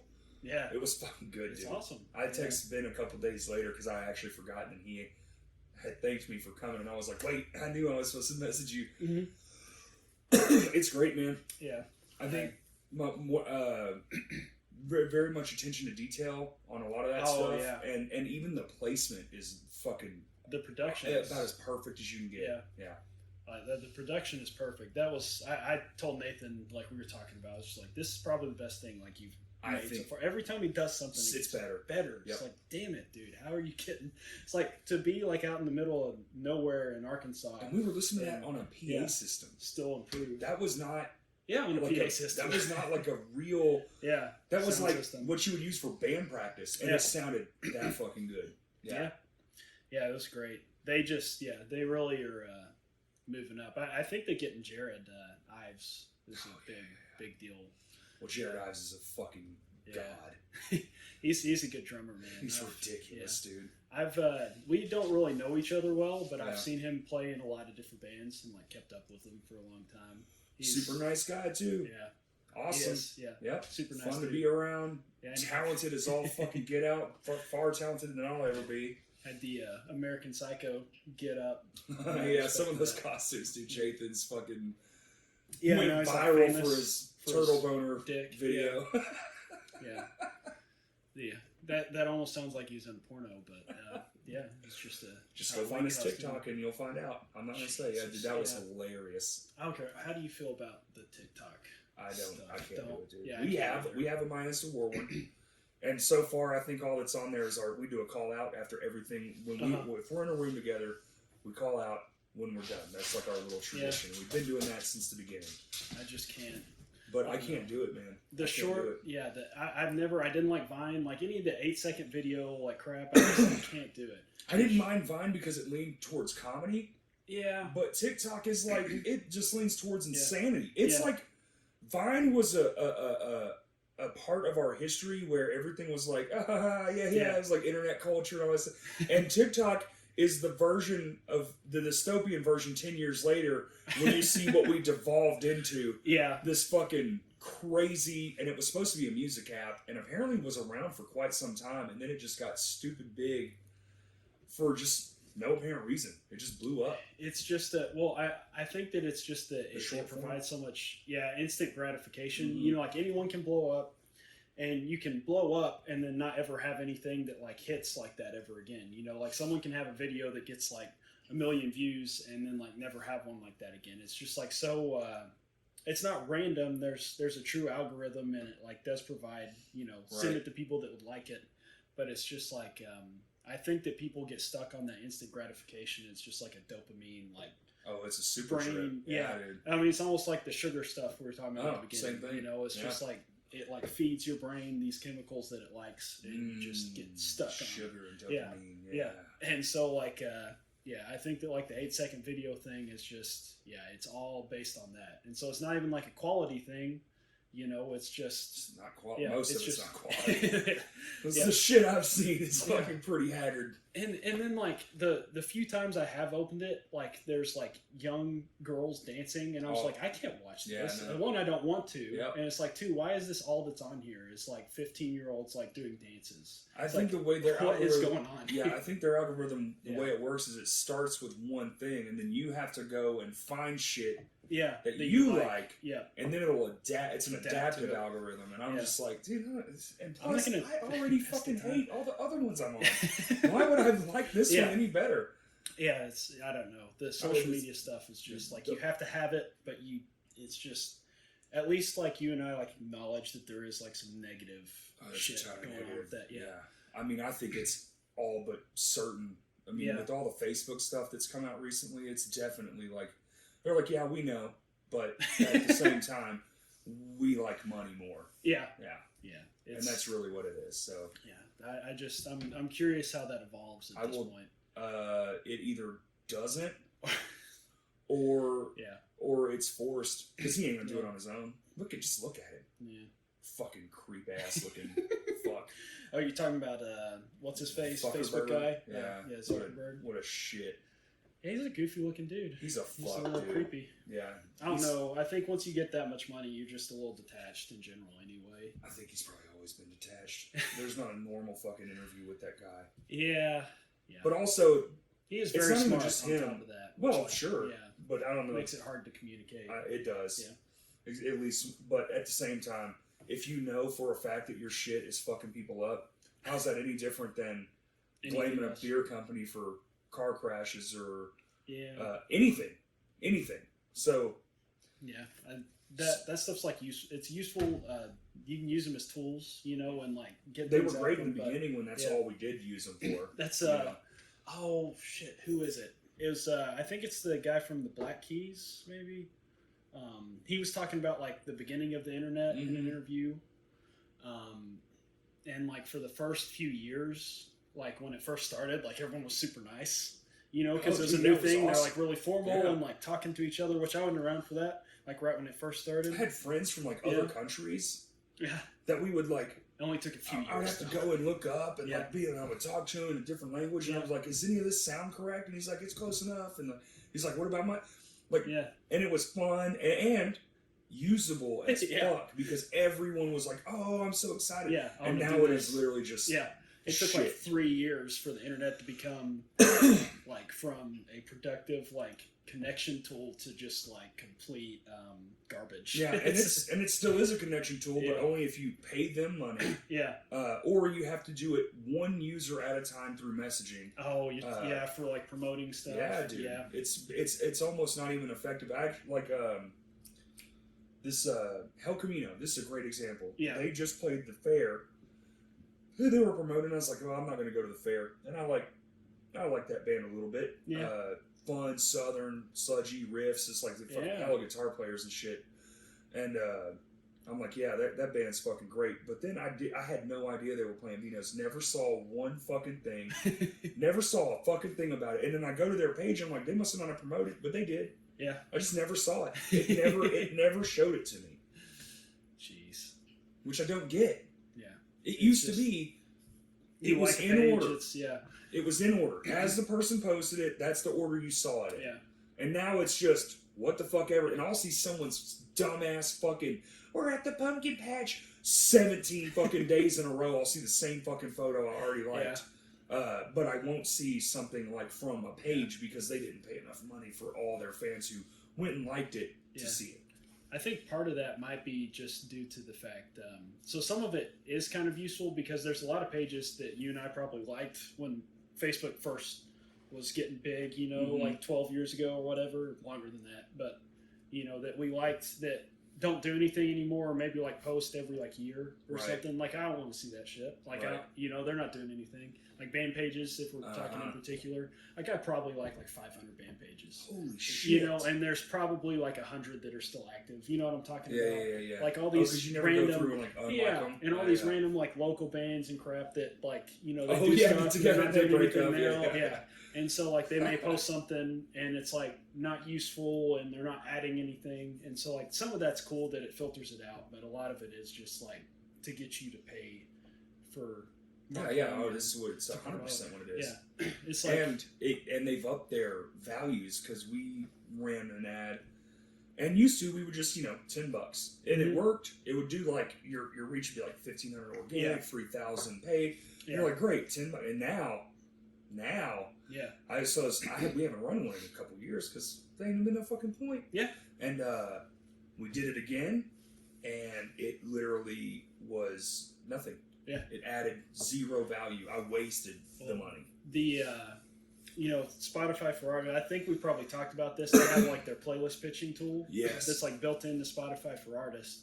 So like we used that when it first came out. Like when it first started, it was like a beta tool. It wasn't even like actually out to the public as like this is done and finished. And it's like when we like took advantage of that, we were like one of the first groups to do that. And so like we got on playlists and things. Like maybe our music was good enough, I don't know, but a lot of it was just because like we took the time to like read up on it. It was a new tool and they were trying to get people to use it. And like now just like using that tool on your Spotify for Artists page to get on playlists is not enough. Like you have to know people, you have to get like marketing behind it. You have to like put this full promotion and like talk to people at Spotify, but you can't do it yourself. You have to have like distro a label, or somebody or a label. Or a distributor that has a relationship with the company. Do you think that changed in like years, like 2 years? Do you think that's just because that program grows so infinite that they just don't have the? Yeah, I mean Spotify. They talk about it. There's like thousands, tens of thousands of songs that are pitched or sent into them each day. Yeah. Now that tool's been out for like a few years, I mean I'm sure they're getting tens of thousands of pitches every day because it's like not only is it out now, like they tell you to use it. Like there's ads that they've created on Spotify for Artists. So if you like put a song up, it says like, hey, you need to pitch your song. Hey, you need to pitch your song. Like every time you get into it. So they want you to go to it? Yeah, they want you to use it. So it's like not only. So it's just fucking money. Well, Comes I mean, back around. Yeah. If you have the statistics and stuff like that, it still is helpful. And like they still do pick songs just based on that. It's just that there's so much more competition and like how easy it's gotten to like produce good sounding music. Like you guys are doing this shit yourself. You've got like the interface right here. Dude, I'm telling you, eventually you'll turn on a device much like a phone. Yeah. And you'll just play and the algorithm will be so motherfucking good there won't be shit you touch. There's already PAs that are doing it. Like you don't have to skip any sounds. Dude, live sound is already starting to use algorithms. And there's no fucking doubt in my mind that eventually I'll just throw a single microphone in a room connected to a single laptop. We'll play and it will sound perfect. Good. It will be exactly what it's supposed to be. It'll quantize everything.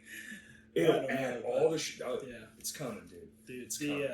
That almost sounds like recording back in the 30s or something where they just got yeah, for sure. But it has to get that simple because it's going to be. Essentially, I mean, who the fuck's gonna do it for the little bit that it pays? Yeah. Everyone's gonna be a fucking musician in the future because you can just do it. It takes zero fucking talent anymore. Well, because the technology is so fucking good. Like, you kind of half-ass your way through it, but we don't have to know how to play an instrument, nothing like that. So that's like with emo rap is what a lot of people call it. Emo rap? Yeah. So like it's gotten big in the last like 3 or 4 years. What the fuck? I'm not kidding. Like you got to look it up. Like Nothing Nowhere, Lil Lotus. Okay, like all these people, they don't have like don't necessarily play instruments or anything, but they start out as like in their bedroom with a mic and like that Scarlett interface, that little, you know, 2x2. those are like $150, $200, whatever. Yeah, they sound great. Just Plug and for play mic. too. Yeah. And you get like Fruity Loops, you know, some like cheap ass recording software. And you just make beats. Yeah. And you just do some like random stuff. Maybe you know how to play like a couple notes on guitar. It's like emo rap's like gotten really big in SoundCloud. And now it's like big. Like Lil Lotus is on Epitaph. You know, like millions of monthly listeners. You know, like he's like all these people. See, that's crazy. They don't like. I'm not gonna say they don't have talent. It's just that they. Well, they do. They it's don't just in a different way. Yes. Yeah. They know they have the talent to like create songs that people like. And it's a new talent. Yeah. Yeah. It's just like they don't have what we would consider like now musician type. Now take that. If we're doing it now, take that exact thing, and imagine like Siri or something. Yeah. Now imagine, just fucking imagine, for 50 years from now, when you can go, hey, and whatever device it is, and say, I want to hear what a new Nirvana song would look like. And it just algorithms it up. Dude. And it just, Dave Grohl wasn't there. Homeboy's been dead for fucking ever. Chris Novoselic, whatever. Yeah. And it just makes a fucking Nirvana song. Well, judging by how they were going and blah, blah, blah, and this and that, and this is all the tones, and here's his voice to a T, and here's everything we know about Dave Grohl for the last 40 years. Here's the song. And they would be like, and then you would just listen to a song that was created out of thin air by nothing. Did you dig Nirvana back in the day? Of course. Yeah. I mean, I was a kid, but they were, dude, that's how big they were. Oh, so in 94, when he died, I was 10. Good. And I remember watching MTV News and all that when it was going on. But yeah, dude, they were fucking that massive that even a 10-year-old was like, oh yeah, they were on, you know, all the radio. Yeah. It was crazy. Crazy time. I loved MTV when it did suck. Yeah, I don't know, that era of music where like is so raw, you know, there's like the old like Blink records, and then you go a little further back, you get like Green Day and Nirvana. That was my first and all CD that ever. shit, like the grungy like punk shit. And some people probably like argue with me that Green Day wasn't very grungy, but I would disagree as far as their sound goes. Like early on, a little bit of grunge, a little bit of grungy sound to it. But I mean, it's not grunge like Alice in Chains type shit. Yeah. But I mean, yeah, those types of bands. I mean, just to be so like have such a raw like sounds, you know, and intentionally do that, like that was Cobain's big thing, and to like make it and like make songs that not only people like in the mainstream would like, but people like ourselves who like go to all the heavy shit like still dig it. It's like right in between was like the perfect mishmash of all of it. Yeah, if I could like do something like that would be it. I can't do it. Like I don't think it's recreatable at this point. No, you know, like it's just, but it's just, man, that type of shit was awesome. Rage, the early Rage records. I mean, and it could happen, and who knows, maybe that emo weird thing. The thing is that came because of, if you weren't alive, you wouldn't understand. It's one of those things where you had to be there. Yeah. The 80s were so congested, and all the hair metal, and all the dancing and the big hair and all this stuff, and there was a generation of people coming up, those kids, the Nirvana, you know, the Alice in Chainses of the world were coming up going, man, it's like the same group that grew up going, fuck disco. Fuck disco. You know? Yeah, there you go. Disco sucks. And now we all listen to fucking disco. We're like, you know, it's like it's coming back. Exactly. Yeah. So eventually, it's just like pop now. It's stupid mainstream. It's fucking huge as it's ever been. I can't wait. And then something will come along the corner, and people will go, yeah, you know what? I do fucking hate this. I do hate this. Yeah. I hope that like that more grungy feel comes back, just like the we don't give a shit type stuff. Like, I think it'll be the same. I think it's because grunge and punk are the same. Where it's not the thing, it's the attitude. It is partly the attitude, like, or a big part the attitude. It's the feel. It's like, you know, we're gonna do what we want. That's right. You know, like Kurt Cobain showing up and wearing a dress to like their shows, like exactly. that type of shit was super cool. And then we got like new metal coming in after that, and it's just like. Which was a mix of the glam and the heavy, which is weird. Yeah, they were so like testosterone fueled, all the new metal bands, which I like that shit. But it was just so different from like the grunge, like we're gonna accept everyone and like do what we want. And then new metal's just like we're just pissed, like I'm just mad. Yeah, Yeah. That all that shit was super cool. It was a hell of a time to be alive. And like a teenager. Well, I was not around for it. I learned about it later on. Yeah. Well, I was. I was around for it. I was just like 5, so there's. You know, like fucking wearing Chicos. Yeah. Fuck you, Dad, and all Yeah. that shit. It was very angsty fucking era. The 90s were a weird fucking time. Yeah. So like 94 was when I was born, so like I missed a lot of that shit. But I mean, I grew up, and Green Day was like my favorite band as a kid. Like I remember my first CD I ever got was American Idiot. There you go. Yeah. So my first CD was Dookie. There you go. Yeah. They were just such an in, man. They were such so an good. in. Yeah. They're a good mainstream gateway band. Yeah. They really are. So when I grew up, like. You can follow them backwards, and they only get heavier the more backwards you go. Yeah, more punk, just like. And then you're like, what else is there? Yeah. And then you find shit, and you're like, whoa, your brain sparkles, and you're like, wow, man. Yeah. They definitely like fuel the type of stuff I listen to now. Like, still, I like more polished shit, but you know, like I find myself coming back to bands that sound similar to Green Day, like that more raw feel, like Turnstile, like their new shit. I think there's a nice in between of the raw and the polish, like the new E-Tid record. Did you hear Radical yet? Yeah, it's good. That's a great example of it's not too pretty and it's not too shitty. It's right down the middle. Not too shitty. And it's fucking that fucking. I listened to it last night when I took a shower, and I was like, wow, dude, this fucking thing rips hard. And how the fuck is that their 9th album? Yeah. Name a motherfucking band with that many albums that's making better albums than their previous ones. Like at that point, you just gotta do what you, like in order to keep getting better. You have to like not listen to what people are saying. I just gotta do what I want. Because dude, I was like, how do you already do better than what you've already done? Especially being that band, because they've made some fucking bangers. Yeah. They're not all winners in my opinion, but like 5 of those albums are true winners. And then they come out with this one and it's like, they did it again? Holy fucking shit. How the fuck do they keep doing this in their 40s? Yeah. I think if you're going to last that long and that's your plan, like you just have to know that you got to like go follow your own journey and not listen to like what like labels and shit tell like you, what people tell you to do and what tells they them think you need to do. Oh, I just, if I could, if I could work for any label, it'd be Epitaph. Because they just let their artists be their artists. Yeah, that's the thing. And they're always ahead of the curve. Like we're talking about the emo rap shit. Like they've got a couple of those guys like on their label already. Like they just know this shit's gonna pop off. Like they have like big metalcore bands. They have like Architects, you know, which is like the biggest metalcore band there is right now. They're fucking huge. You know, they've got like they had acoustic pop punk acts. You know, they just like really they know how to like mix it up, and like if they like it, they go with it. They're just like fuck it, I don't care. Too, yeah. To really look forward and see that, it's like Chad Johnson, you know, of the early days of the Solid State when he found every band you know on that label. That guy fucking found him. Dude, Solid State had some good bands. They still do. They have a few bangers in there, but they're not who they used to be. No. That's like, shit, what's that? But you can't last forever either.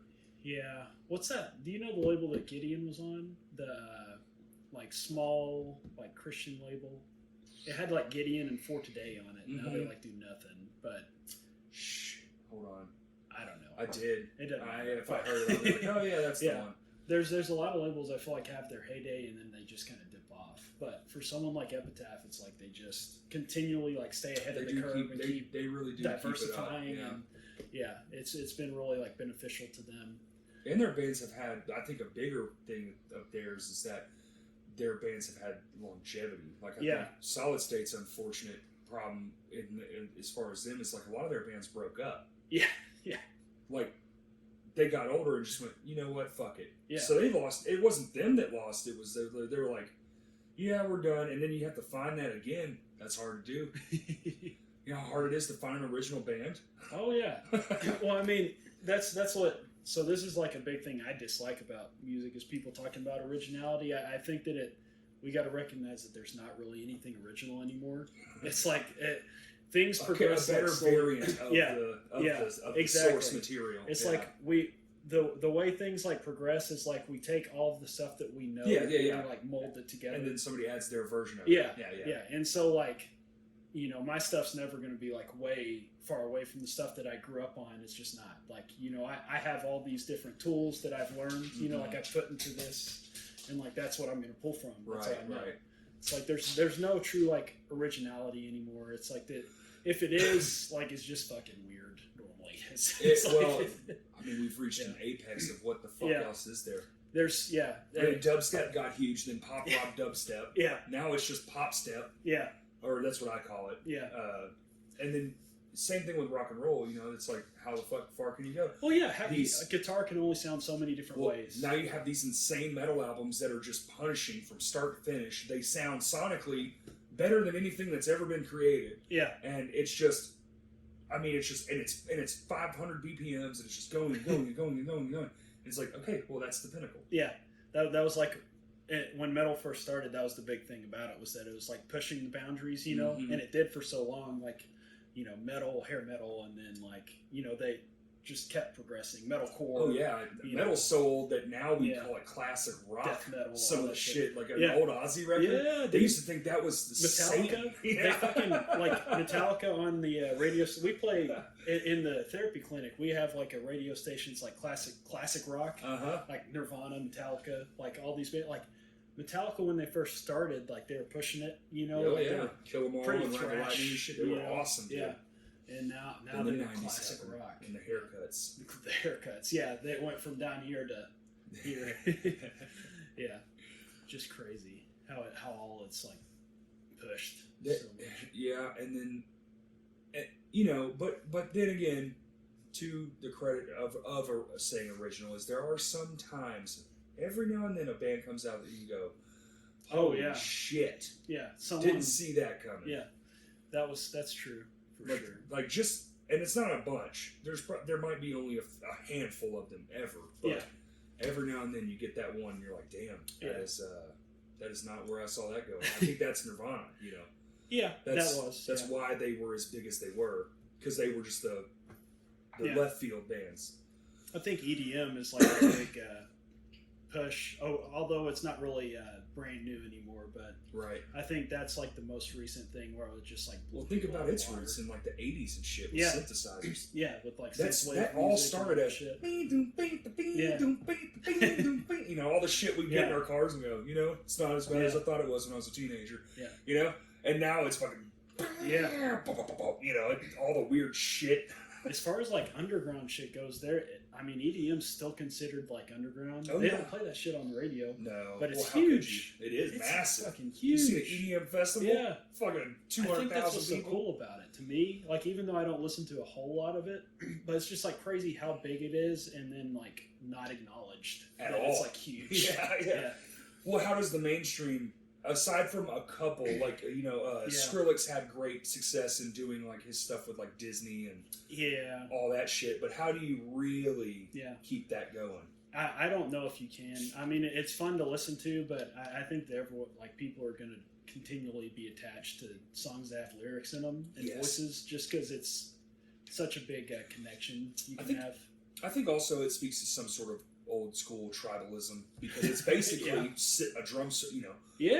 That's why that, you know. Yeah, it's kind of tribal. It is very tribal. That might be why it's so attractive. I think that's why it's so attractive live. Yeah. I think that's why live it just does gangbusters. They do the face paint, all that bullshit. That's funny you put it that way, because it is kind of you tribal. do the hypo drugs, the what is it, hypnotics and stuff, man. Yeah. Think about that. What do you go into a fucking Aboriginal place now? What do? You sit around a fire. There's people beating drums and shit. You drink a fucking magic elixir and go meet your relatives. It's fucking crazy. Yeah. I mean, that's exactly the same thing. If you think about it in like a modern version of it, It's a big ass drum circle. Not heard anyone and say the shaman, it's tribal, but that's pretty. It's pretty true. The shaman's up front wearing his marshmallow helmet, and we're all seeing butterflies come out of the sky. You know? Yeah. Man. I mean, it seems fun as fuck. I can't do psychedelics though, because I'm afraid I'll just be like, you know what? I'm cutting myself off from the world completely. Because I'm already like right in between the two. Yeah. Already considering it, so don't want to like drop off. Yeah. I'll take it and be like, you know what? This is all bullshit. I'm gonna go garden. Yeah. That's kind of the thing. Yeah. I think Bill Burr does a good skit on that, or however you want to call it, bit. Bit, yeah. Where he talks about, like, as you get older, you realize everything's a lie. Everything. Like you know, like you start out and you're like, oh shit, the Easter Bunny's not real, Santa's not real. You know, like her boobs aren't real. It's just like it, It just keeps going. Yeah. It's like all this stuff. Yeah, it just keeps on. Yeah. Going. There's 5 religions. There's not one. Like, oh shit, you know. Oh, yeah. Well, there's more than 5, but you know what I'm saying. Yeah, now there's 100. Yeah. He's like, damn. All People this can stuff. just make their own. Yeah, they want. make your own. You know, there's like Scientology. Yeah. And they have the guy who's like, you know, Jeff. What's the new one? The new one's the girl, and she makes everyone have cats, and they all have to live together. And she's the new Mary Magdalene or some shit. I have no idea what you're talking about. Yeah, it's fucking wild, man. I think there's a documentary. I read the synopsis. I was like, this is fucking ridiculous. I just think the Scientology stuff. Sorry, I said synopsis. That's a completely different thing. Synapsis. Yeah, Scientology's funny. It's I think that people are so against it because it's so new, but it's like not much crazier than a lot of the other stuff that. Well, the problem is we can point to its absurdity because we know who wrote it. Yeah, exactly. He has like a social security number. number. There's like footage of him like getting groceries at Walmart. We have audio recordings of it. Yeah. Like, it's like two. And he also wrote more fiction than anyone. So yeah. But this one's real. Yeah. Come on, guys. I've not seen that. But also, I heard it put very eloquently in the early days when it got started. It was a way for Hollywood types to get a. You knew if you went there, you were guaranteed some hype and some acting and get a job. So if you fell in line, it's kind of like with the. I don't know. I kind of think of it as the same way. I fucking hate that religion shit and with the what's his fucking name? The guy that went to prison, the old fuck that made girls like sleep with him and shit. What's his dumbass name? Weinstein. Oh, the director. I know. Owner of the production. Yeah, I know if I do that, yeah. you know, if I sleep with this guy, it'll get me an acting gig. Yeah. I know if I fall in line with this church and do all these crazy ass things, it'll get me this acting gig. So it's like a bunch of innocent people who want a good career and then they fall into some crazy shit. You know? Oh no, Tom Cruise seems to really dig it. He's a fucking psychopath too, though. Why is he? He's so short. Like you don't realize it, but he's like 5'6", I think. Yeah. He's like. Yeah, him and Chuck Norris both. They're like TV badasses, but they're like 5'4" in real life. Yeah. But also, Chuck Norris is like 78 years old and still can kick a hole in a cinder block. Mm. But also, so is fucking Homeboy with his fucking perfect teeth. Did you like Steven Seagal? Absolutely not. No. His movies always sucked. He sucks. He's a terrible human. Fuck him. He's ridiculous. He's so full of shit. He's so full of shit. He's got a TV show where he like tells cops how to do their jobs. Yeah. Yes, that's the funniest shit. You know, and he like talks so much shit, and he's like, "This is what you should have done." It's like, what the fuck do you know? How does someone so fucking lame become so fucking famous? That guy's a lame ass bitch. Yeah. And then like half of his most recent movies are just funny. Like because they're so bad. Yes, they're hilariosities. Well, he's like you know he's getting up there. I don't know how old he is, but he's like 65, 70. He's very out of shape. Every bit of it. Yeah. Very out of shape. He can't move very well, you know. And so like there's a couple where he's like just sitting in a chair and like fighting people in a chair. He's like telling the directors how to do their jobs. He's like, no, I think I should just sit for this one. It's like, really? I think I should just sit for this one. You got to look up some videos of these things. There's like a sniper special ops one, so it's not sniper : special ops. It's sniper special ops because there's like a sniper movie series. Of course, they get sued. Of course. And like he takes one sniper shot in the whole movie. Like it's not even about shooting guns. It's just like him walking around with all these military guys, and they're all like in their 60s or 70s and still like doing military shit. It's like his version of the Expendables. Yeah. And then they're like, I want to be in the group. I make my own fucking movie. Brr, with his fucking stupid face. And their general's like 95 because he has to be older than them because he's the general. So he's like, get him! Yeah. I got him. Yeah. So he's like stupid, dude. Old. It's like no one that's like 95 is sitting in Afghanistan like as a general. You know, but yeah, he's just like out there.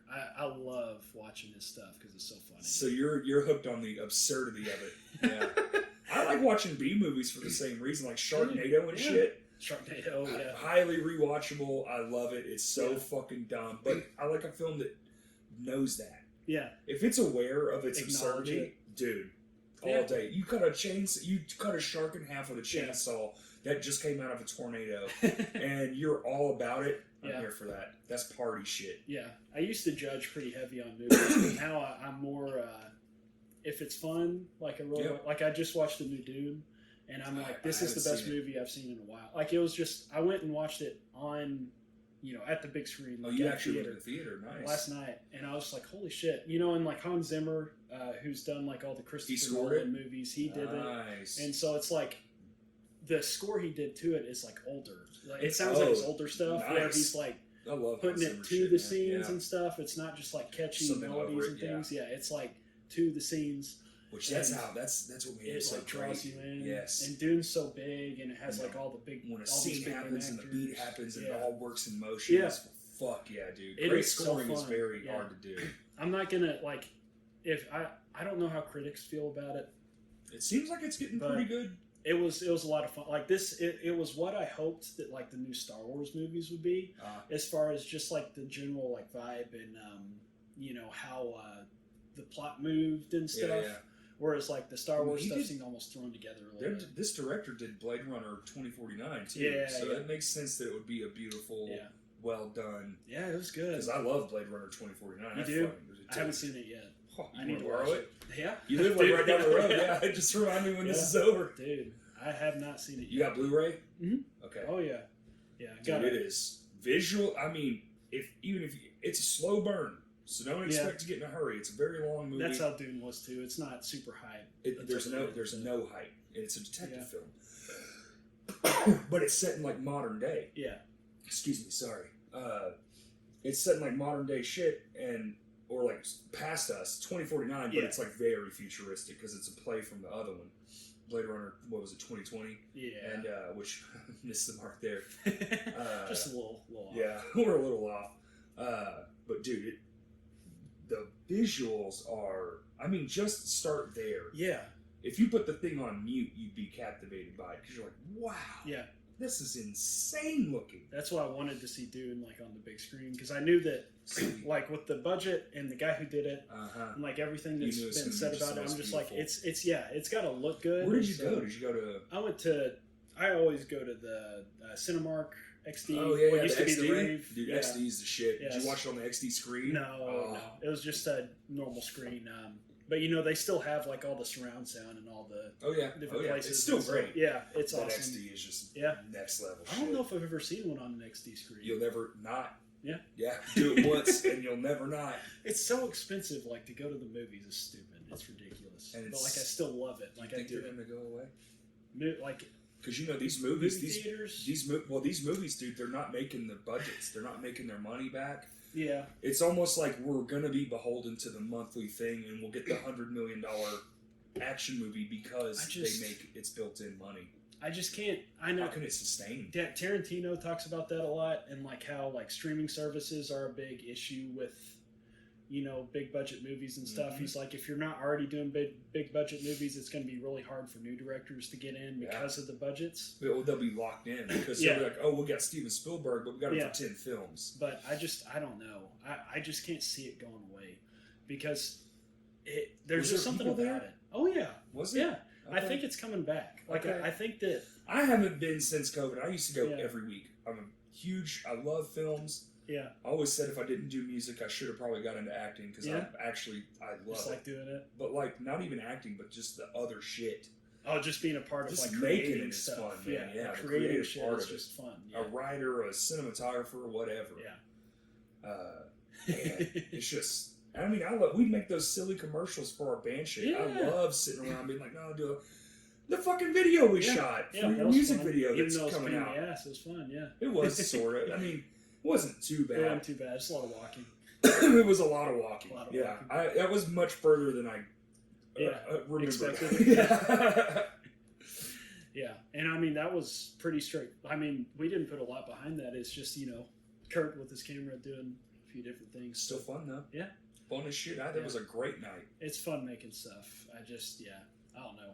The hard part's when it's done. Yeah. After you made it, you're like, judging it. These edits, now I'm judging what I did. Yeah. And that's because then he's self-loathing, and you're like, God, everything I do is shit. And I think that after doing music for a while and like having to like change and adapt, like for me at least, like I've gotten used to that part a little more. So like now I don't judge as hard, right? And that's like the whole point of this like separate project is like I can do whatever I want. Like with this video, like we had an idea, we ran with it. It looks good. Like it could have been better, like probably. Like, but who gives a shit? My new thing is serving. Yeah. Like, say you write a song, and it's like I like this song, right? I'm not, most of the songs we write, I actually, I enjoy them. But I'm like, if this part's got like, say it has 8 measures. But let me see what this sounds like if it's only 2. Yeah. Like, let me see what this part sounds, or maybe stretch this part out, or hey, maybe put a pause. Like, I like to, that's what I like to do now is like break it apart and be like, maybe this doesn't need to be here this much. And we've done that on a couple of songs, or like added these crazy, like went way off left field with some of the stuff on the newer shit. Yeah. And it's like, yo, that's actually fucking cool as fuck, man. Yeah. Like there was this one. It was like pretty straightforward, like a big ending. The big endings. You bring it back and you do it bigger. And but we added it's like got just a bunch of drum fills, just like all over it, which I don't really do. And it's very fun. I'm not going to give away what it sounds like, but it's not what we do. It's very unique to itself. Yeah, I love it. And I love it. Like every time it comes up, I'm like, this part's so much fun. I don't know how it'll be received, but it's fun. I sit up straight. My back is killing me. Yeah? Yeah, doing flooring for 20 years really takes it out. Just hunched over. Yeah. Yeah, that was, I worked at the Coleman Crystal Mine for like 4. I didn't even dig the rocks. This is the big thing. I was just like, I can't do this type of work for forever. Yeah. I'd kill myself. So it sucks, dude. That was right across the street from the building, right? Yeah. So it's down that road across the street. It's just a huge like open pit mine. It's like Ben's Josh Coleman, who used to drum for him. Yeah.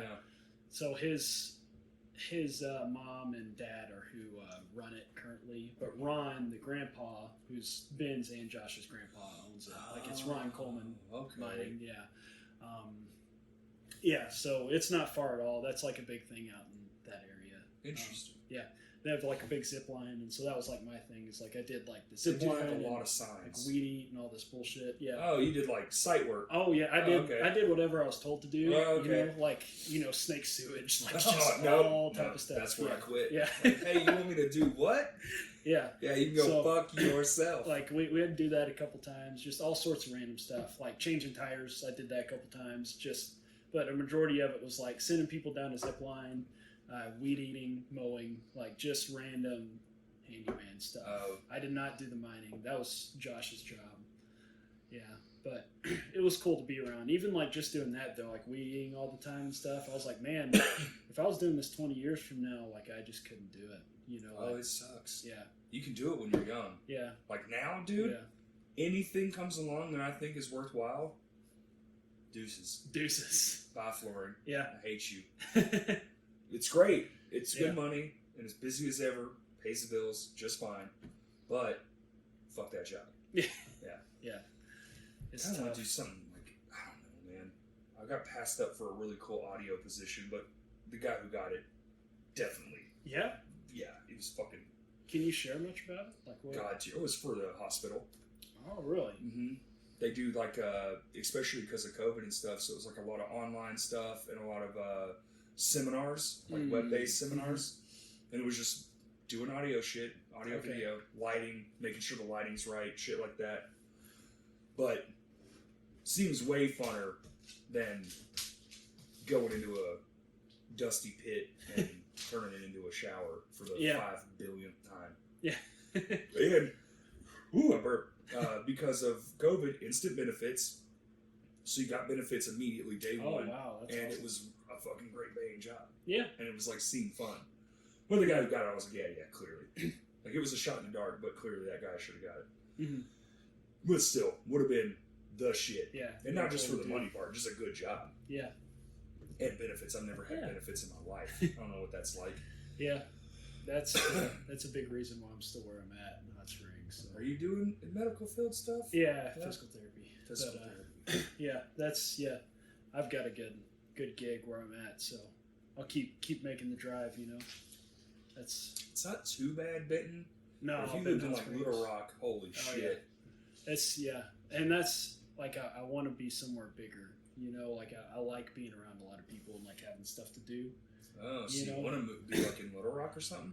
This is not bad. It's putting a little more miles on my car than I want to. Yeah. I probably drove like 300 miles this weekend, which is like two days. Which is not good, but that's quite a bit. Yeah. Yeah. But I mean, it's not bad. I mean, it's 20 minutes. I get to wherever I want to go, whether it's there. Benton's pretty centrally located. Yeah, which is not bad. I'd like to be up in Northwest Arkansas, but where everyone is. Yeah, but that's the problem. Yeah, to find like a good job. All the interviews I've had up there are just crazy, like weird stuff. I can't share, but just like just wild. Wild. Yeah. Yeah. Yeah, just like wild stuff going on. But yeah. Yeah, I like being where the action is. Seems to be where it's at now. Yeah. I don't know that Little Rock will ever bounce back. I mean, especially when everyone's just going up there in droves. Yeah. Yeah. Dude, did you see any traffic or anything for the game yesterday? Oh, fuck me. I was changing my brakes. I was home. Oh, yeah. That's right. Yeah. I didn't see anything for it, honestly. It was big. I don't keep up with that as much as I used to. It was like a big tailgate party. Yeah.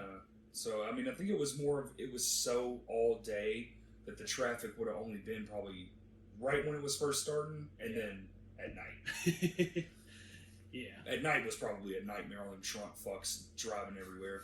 Don't drink and drive unless football. Yeah. No comment. Yeah. I've done it once or twice. It is very scary and stupid. Yeah. I think I'm beyond that stage as far as now it's like one or two. Good. Feel good. I'm a big boy. That doesn't really affect me much. I'm fine. Wait 20 minutes and I'm good. Ben had me taking a few shots at the. Dude, that shit was. Yeah, that was fun. That party was wild, man. Yeah, it was good. I was like, I don't know if they're gonna play the album. After like a certain point, I was like, I think they forgot. Should we just go? Yeah.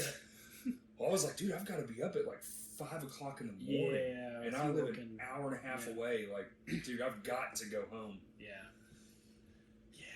Yeah, it's far out from anywhere. It's a solid fucking drive. Yeah. And those roads fucking sucked. Getting into town, all that construction, they didn't paint any of the lines on the road, so you're just like guessing which lane you're supposed to be in. You just gotta know. You gotta know where you're going. Yeah, I don't. It's rough. I've never been here.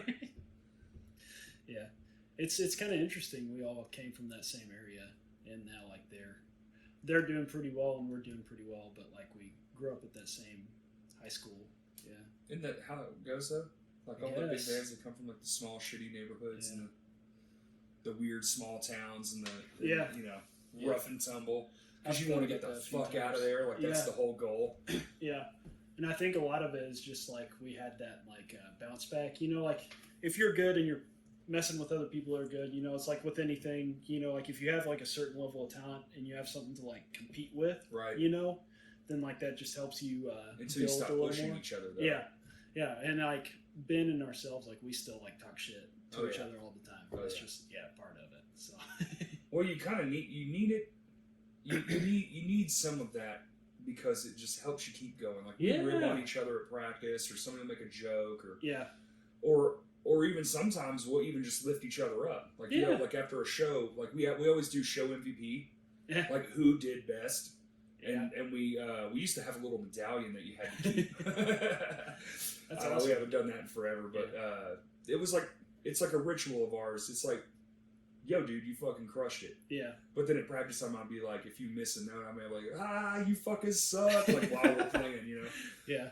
And that might just be like a male thing to like talk shit to friends, but I mean, it helps. We definitely like lift each other up too. Like I've definitely told Ben 100 times how great like their stuff is, but definitely a little bit of shit talking.